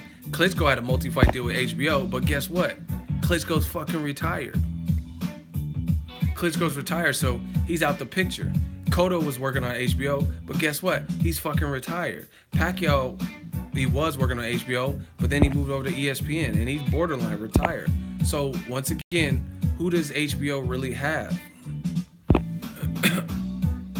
Like, Mikey Garcia is not locked down to Heyman, but his last couple fights have been on Heyman cards, on Showtime cards. He's a talented fighter that could be here for a while. Errol Spence, same thing, you know what I'm saying? And then you look at the top rank, Terrence Crawford, he's a guy that's gonna be here for a while. He's on ESPN. HBO has Canelo, and people dispute if he even won his last fight. You know what I mean? So if he loses to Golovkin, then his star power is gonna shrink. If they rematch. I'm telling you, y'all gotta start looking at the strategy. Chess, not checkers, see how the shit's lining up. And Eddie Hearn's smart because he over there handling shit in the UK, and then he has a good working relationship with HBO. You know what I mean? Put Daniel Jacobs on there, but he also has a good relationship with Showtime. So he, you know what I mean? He playing the fence depending on who it is and what fighter it is. You know what I mean? The best thing HBO could do is if they could like come up with since they have the middleweight division on lock, if they could do like a Super 6, that would reboost the faith in HBO. They did a Super 6 with Canelo, Daniel Jacobs, Triple G, David Lemieux, Billy Joe Saunders winner. You know what I mean? In the top middleweights like that would be dope. And that would keep them competitive. But would they do it?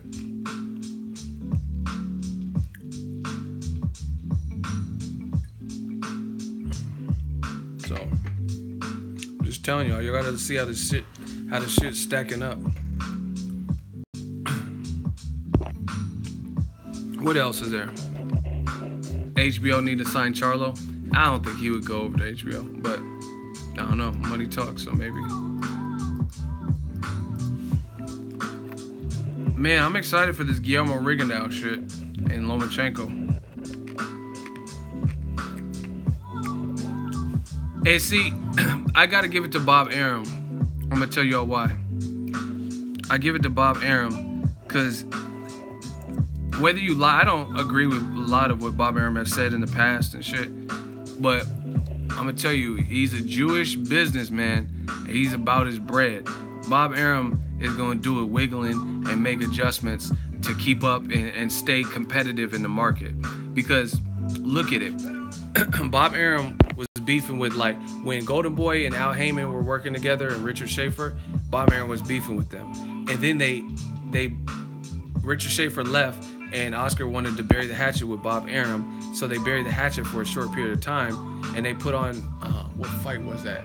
They even put on the fight, I think Mauricio Herrera versus what's the name? Jose Benavidez. That was a top-ranked Golden Boy. That was like one of the first when they buried the hatchet. See, I know my shit off the top of the dome. I'm off the top of the dome with it. I'm off the top of the dome with it. So Jose Benavidez versus Mauricio Herrera was when De La Hoya and Bob Arum, that was one of the first fights they did where they buried the hatchet. But then Bob Arum started to see that Golden Boy wasn't really like ascending, and Al Heyman, his fights and his fighters were like really doing better, like, you know what I mean? And then you notice Bob Arum he ain't been saying good things about De La Hoya much, and he hasn't really been putting on fights together with De La Hoya. But meanwhile, Arum is fucking with Al Heyman. He's been saying good stuff about Al Heyman, good stuff about Showtime, and he's even worked with Al Heyman to put on Terrence Crawford versus Felix Diaz, to put on Terrence Crawford versus John Molina Jr. You know what I'm saying? Meanwhile, when is the last... Here's a question for all you guys that don't believe me. When is the last fight, a co-promotion, because I just named two Top Rank and Al Haymon fighters. When Terrence Crawford fought Felix Diaz, is an Al Haymon fighter, and when he fought John Molina Jr. in December, those are Al Haymon and Top Rank working together. My question to you guys is this: when is the last time you've seen Top Rank and Golden Boy put on a major main event fight together? What fight was that? And when was that? So you guys let me know. What's the last co-promotion between Top Rank? You know how Golden Boy just worked with main events for Shabransky, Golden Boy, the Shabransky Kovalev. What's the last time Golden Boy worked with Top Rank?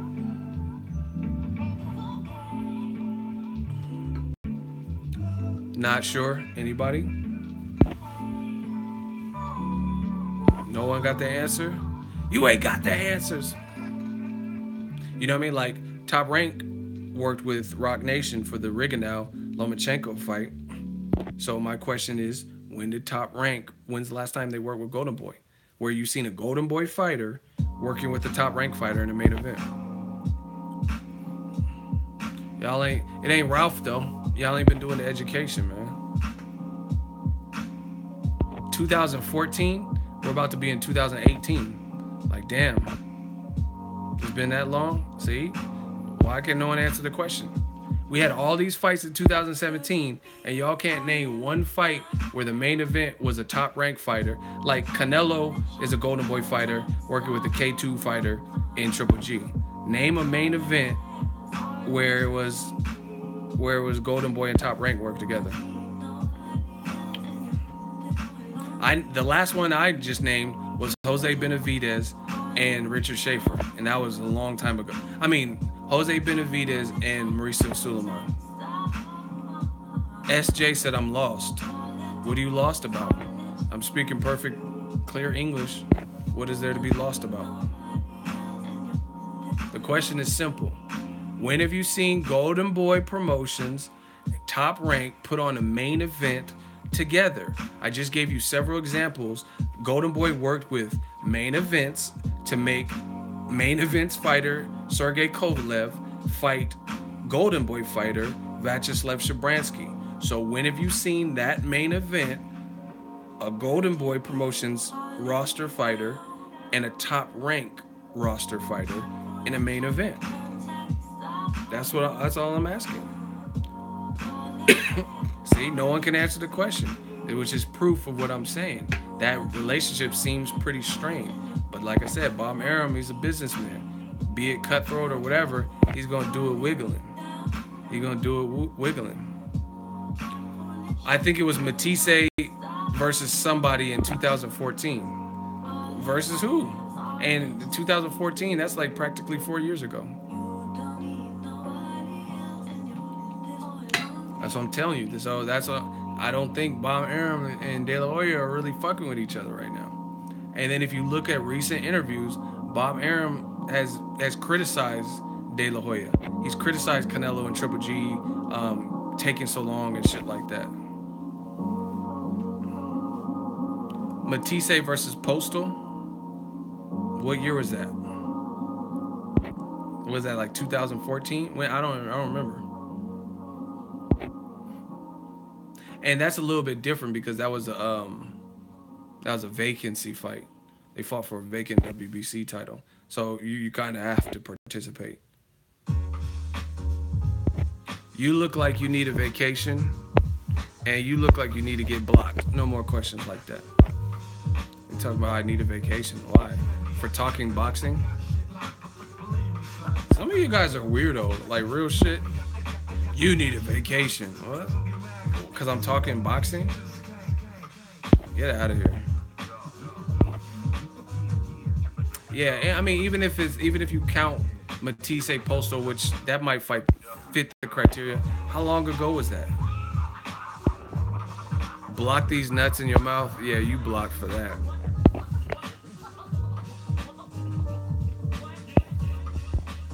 That is funny. I know when people are about to get blocked, you have no idea how funny it is watching that. Yeah, I mean, I'm not a little kid. I don't block these nuts. I'm like, okay, I'll block all that. Like, I don't. Bae so nice we don't need no vacation. Exactly. And the Bae we dance a little different. So, anyway, that's my thoughts on this HBO situation. HBO, man, you gotta do something, baby. HBO, you gotta do something. That's all I'm saying. HBO gotta do something. We'll see what they do. Hey, HBO's tripping. Mickey Roman talking about my fight with Salido is way better than Lomachenko Rigondeaux. Get the fuck out of here. It ain't no fucking better. And it don't mean as much either. I'm saying, y'all gotta look for the patterns. Y'all gotta see what's happening. Ego, please expand more on Rigo Loma. I mean, what do you want me to expand on? I've been talking about the fight.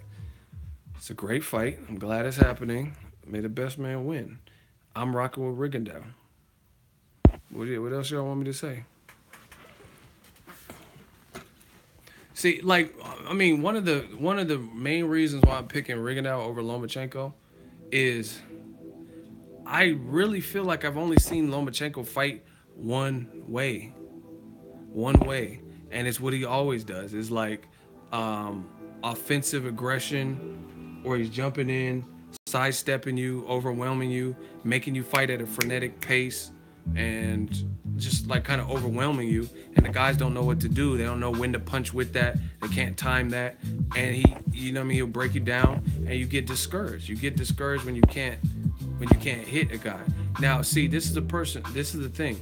A lot of people keep acting. This is my honest opinion. Lomachenko's defense is his offense. His defense is not sweet to me.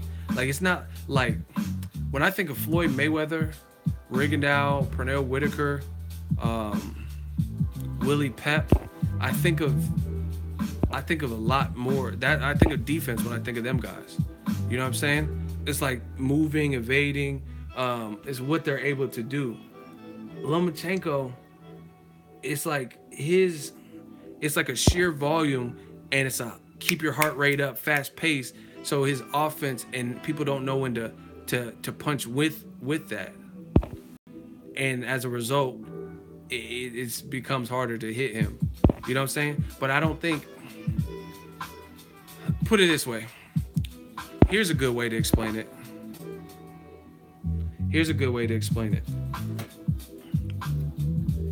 If Pernell Whitaker, for example, if Pernell Whitaker is moving, his defense is on point. Like on the ropes, if he's moving, if he's being evasive. Same thing with Floyd Mayweather. Floyd Mayweather could be off the back foot and then being charged by Robert Guerrero. And then Floyd, like I remember Berto was throwing out some jabs and Floyd was like dipping, he's like pulling his head back and dodging all them shits, right? Or guys like Mayweather, Pernell Whitaker, they could be in a standstill position and still have a sweet defense. Do you know what I'm saying? Lomachenko, if he were to sit still, I think he would get tagged a lot more. But part of his strategy, his offense is his defense, his sheer volume and keeping you busy. Because if he's punching and he's getting off first, it keeps your hands at home because you're trying to protect a little bit. You know what I'm saying? But I don't think if Lomachenko was just on the ropes, I don't think his defense and reflexes would be like where he's just. I don't see that. I don't think Lomachenko, like, put it this way. Let's say Lomachenko was a welterweight. See, hold on, man. We got to get the likes up. Y'all want me to drop this knowledge and kick the science. I need a hell yeah, and I need y'all to hit that like button because I'm trying to kick the science. I'm giving away too much. So hit that like button, and can I get a hell yeah in the comment section? And then I'll continue.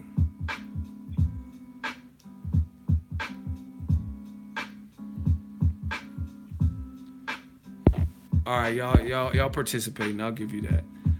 So let's say Lomachenko, everything he does right now, speed was the same, power is the same per division. Let's say he was a welterweight.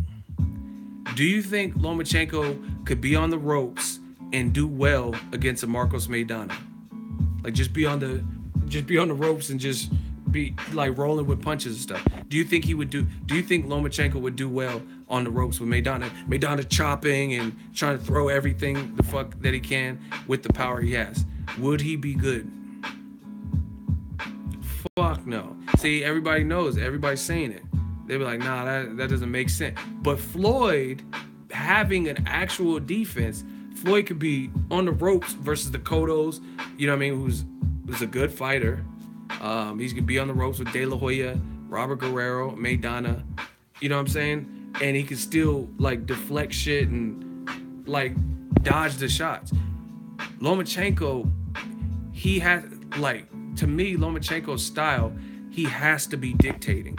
If he doesn't dictate the pace, then he's not going to look the same. And he's going to get blasted a lot more. So that's what you have to neutralize and take away from him. I feel the same way with Triple G. Difference being with Triple G, his chin is fucking on point. He got a chin. And he's strong. So it's hard to push him back. But if you push Triple G back, if you have the strength and the skill set to push Triple G back, I promise you he's gonna look like horrible. He's not gonna look like the same fighter. But that's, you know what I mean, maybe easier said than done. But that's the thing. When I look at like Lomachenko or Triple G, they're good. They're very good at what they do, but it's not what some people think. It's not flawless to me.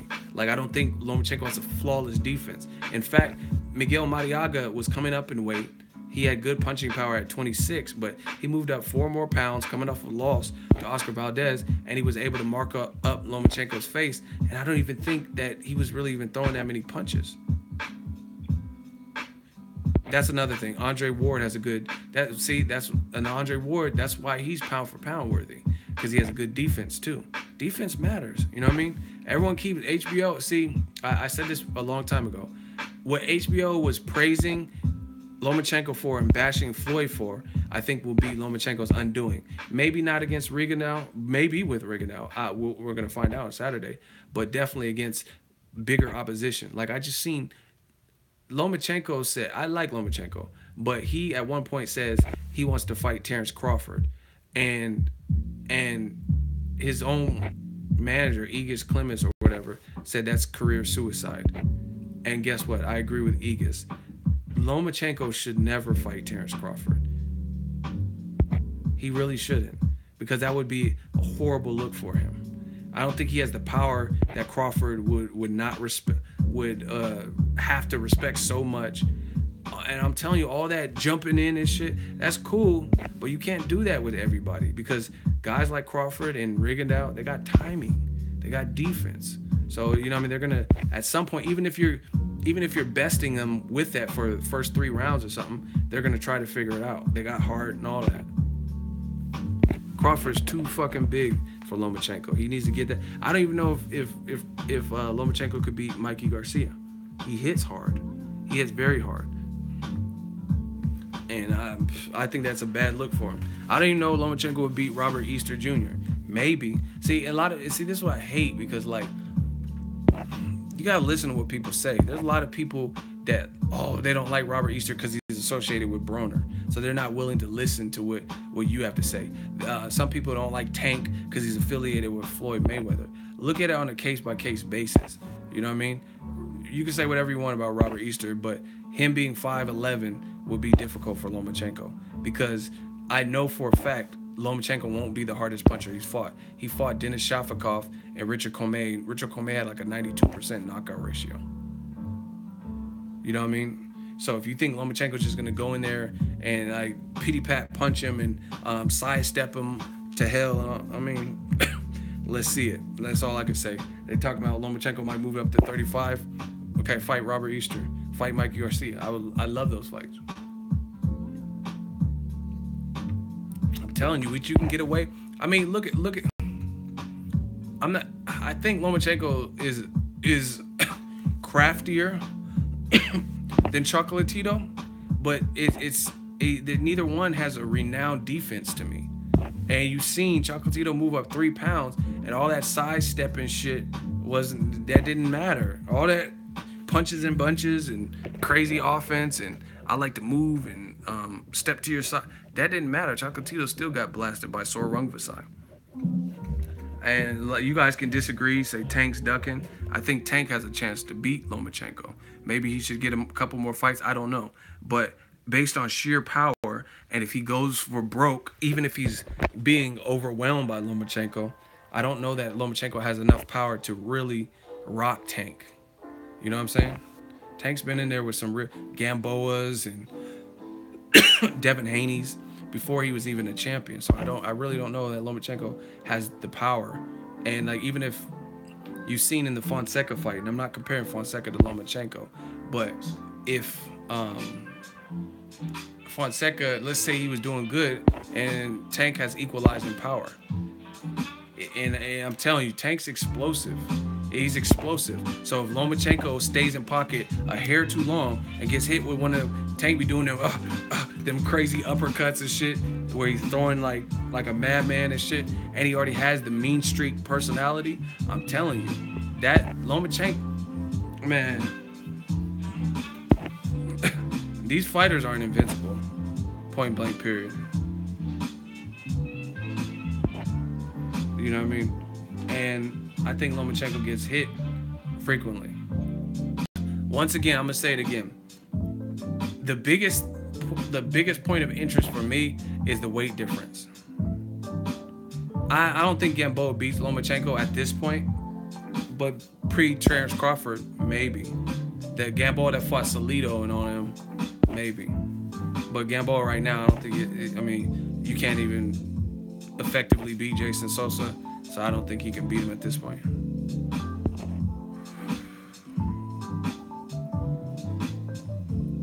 So that's my thing. I like Lomachenko. I'm not bashing him. I've studied Lomachenko. Here's another thing. And see, like, I'm a man of my word. I don't give a fuck. If Lomachenko goes in there and blasts Rigondeaux's my dude, but I'll give him his props. That's the type of person that I am. I have nothing against him where I can't give him credit. If he goes and does all this extracurricular shit that I didn't think he would do, then I'll be like, whoa, damn, Lomachenko did his thing. But I would be shocked. I'll be real surprised if Lomachenko goes in there with that horseplay that he does with Jason Sosa, where he's ole, and he's like doing the matador and, you know what I mean, Millie rocking and all that. If he does that with the Rigondeaux, you know what I mean, for in the same fashion where he's taking up chunks of time, 3 to 5 seconds to do some extra shit, I would be surprised. Tapping on the head, yep. I'd be very surprised if he does that with Rigondeaux. Rigondeaux ain't gonna let you tap on his fucking head. Like, are you serious? But all that showboating shit and all that. See, like, I'm telling you, man, Roy Jones Jr. was one of the only people that I remember that no matter who the fuck you were, he didn't care in his prime, and he would still do all that shit. What's the Puerto Rican cat that he fought in New York with the braids? Talasco. You know what I mean? All that shit he was doing versus him, James Toney. Roy Jones was just a freak. And I know that's who Lomachenko grew up idolizing, because he said it. Roy Jones would be like dancing and shit. I wasn't chicken fighting, Jim. I'll be shocked if Lomachenko starts doing all that extra showboat shit versus Rigondeaux. Like knocking on Rigondeaux's head. Rigondeaux ain't gonna just sit there. Unless he's like so buzzy, he don't know where he's at or something. He ain't gonna sit there and let you just. So, we'll see, man. Saturday. You could do that versus Jason Sosa because he didn't know what to do with you no way. He had like 6 amateurs. Listen, Wilder Parker, it's not a done deal, but I just read an article and they're saying that Deontay Wilder might steal Joseph Parker from Anthony Joshua. Maybe it's a hardball tactic to try to get Joseph Parker or try to get Anthony Joshua to commit to the percentage agreements. But from what I was seeing in the article, they're saying that unification might be something that they explore. And like I said, competition is good. That's good because Anthony Joshua, him and his team, they seem a little bit A-sidey lately. You know what I mean? Where they're like trying to lay down their dominance as an A-side and we've sold this amount and you haven't done it, so we deserve, you know what I mean? You got to pay these guys something. They're still champions. End of.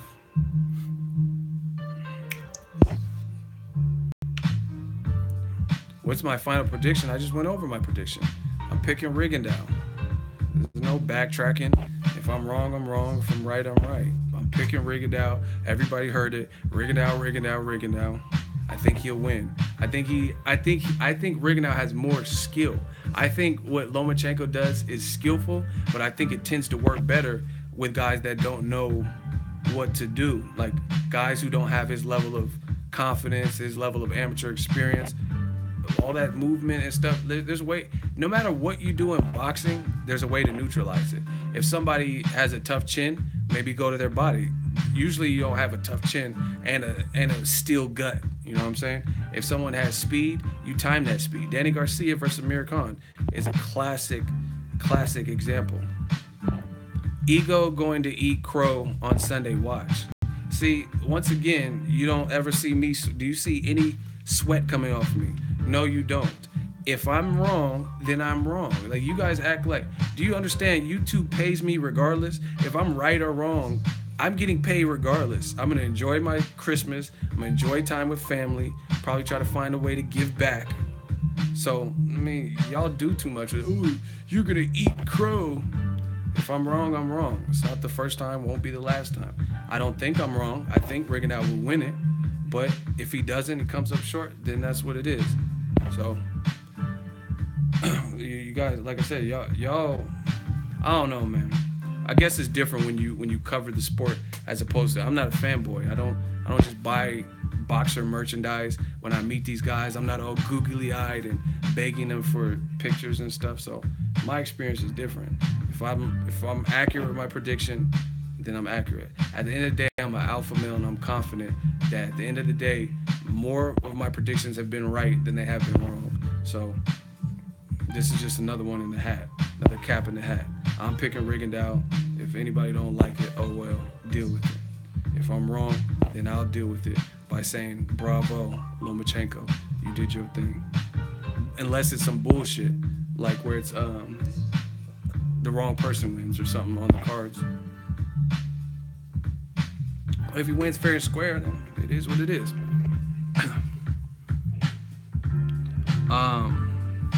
What else? They got Lomachenko action figures. These fanboys be wildin', ego out here getting money. Man, you already know that. That's what I'm saying. It's like people act like it's like Rigondeaux's my twin brother or something. Like, if he gets knocked out, then I feel the pain from it. I mean, if he loses, he loses. And another thing is for me, at an early age, I seen some of my legends, like people like as a kid when you're still developing mentally, you're not fully, your brain is not fully developed. I seen fighters I love get knocked out. You know what I mean? Like Mike Tyson's and Roy Jones Jr. So Prince Nassim got horribly embarrassed by Marco Antonio Barrera. Those are my favorite fighters. So, you know what I mean? It's nothing new. It's boxing. It's a crucial, brutal game. Sometimes you win, sometimes you lose. A lot of y'all see, y'all gotta get y'all money, man. Y'all gotta learn to get your money. Y'all be, ego gonna be eating some crow. I don't do all that eating crow, okay. And see, this is the other thing. The other thing is, if I eat crow, it's not even gonna be that severe because I'm realistic. I never bashed Lomachenko. I never said he's a bum and watch him get obliterated to Ukraine and back. I'm not doing all that. I think Rigondeaux will win. I think he can find a way to get it done. That's it. But I'm not out here belittling the competition. That's what y'all do. Like if Wilder Joshua, I'm not out here calling Joshua a juicy bitch and Wilder bum squad hoe and all this extra shit. So I really don't care when I'm off because I'm not doing all that extra. I state my opinion, get this money, and keep it pushing. Thank you.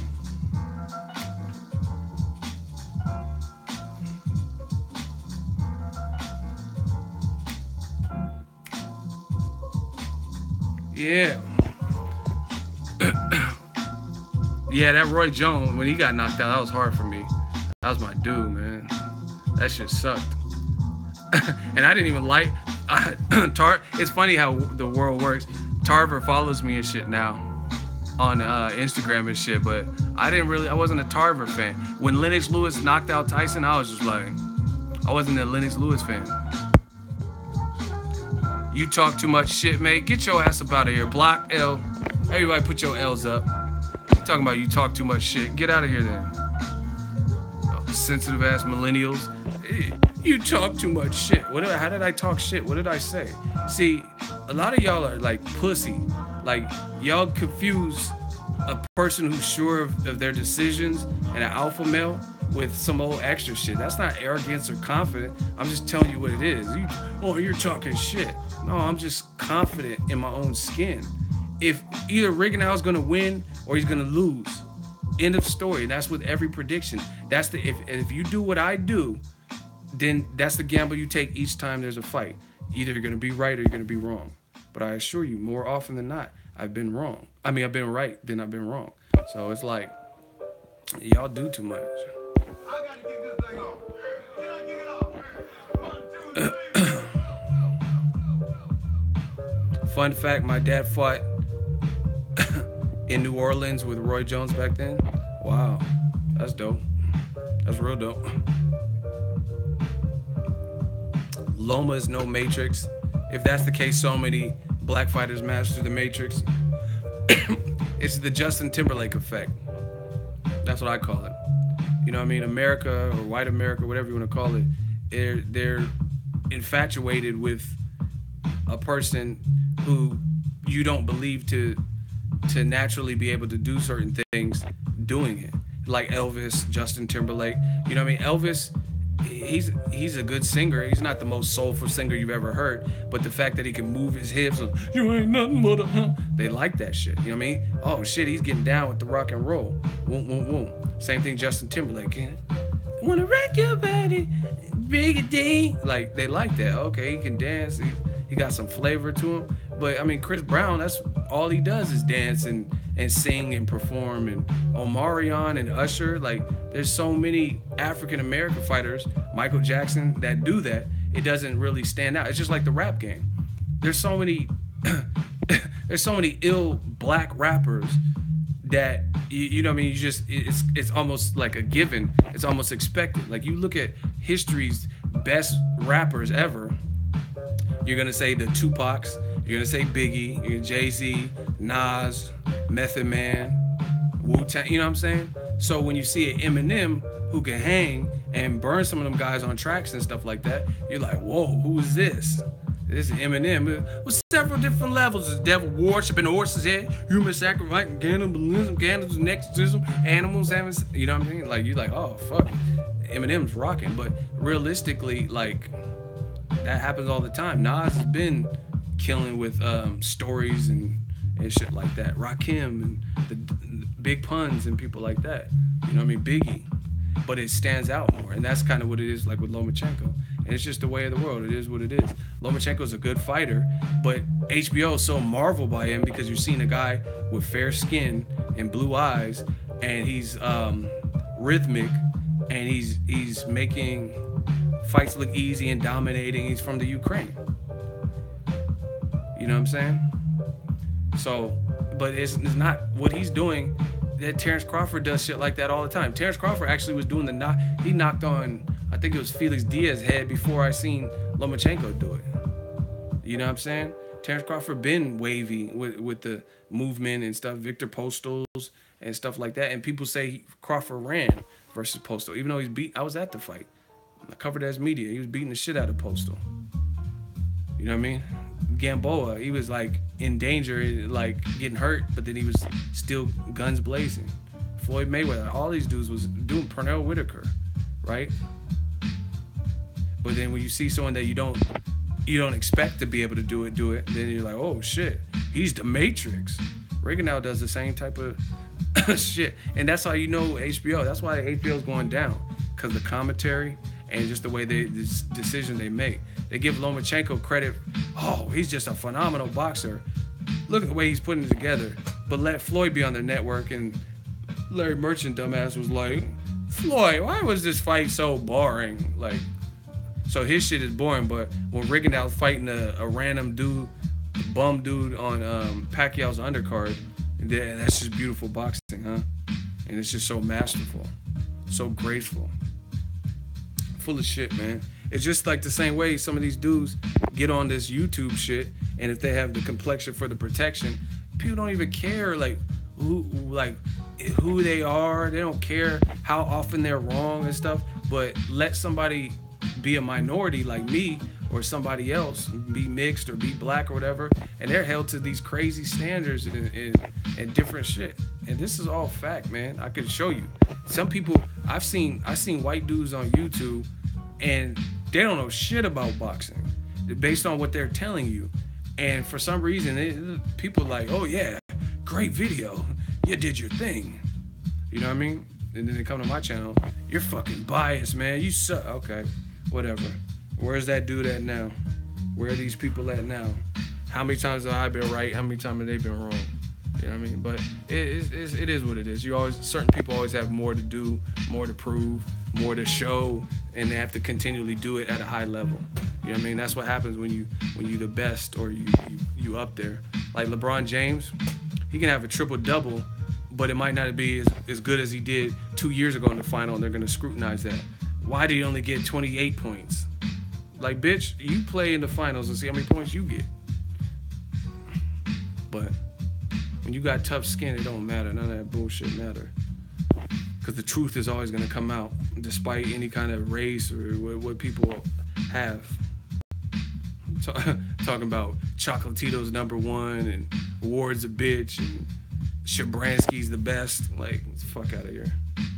Where's Shabransky at right now? He was doing a stanky leg versus Kovalev, coming off of a loss, and had no defense. None.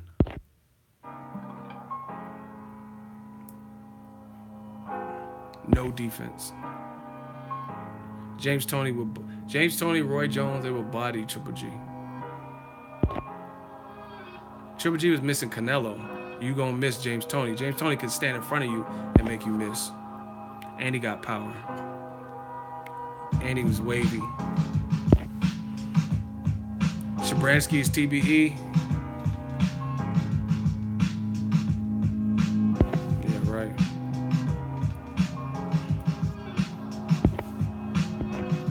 Well, I'm gonna call that a show. We'll watch some Netflix, I think.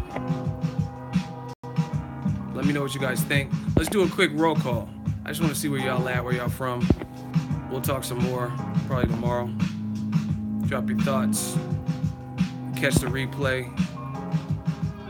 I gotta watch the Tevin Farmer fight. That's my dude, but I gotta watch it later.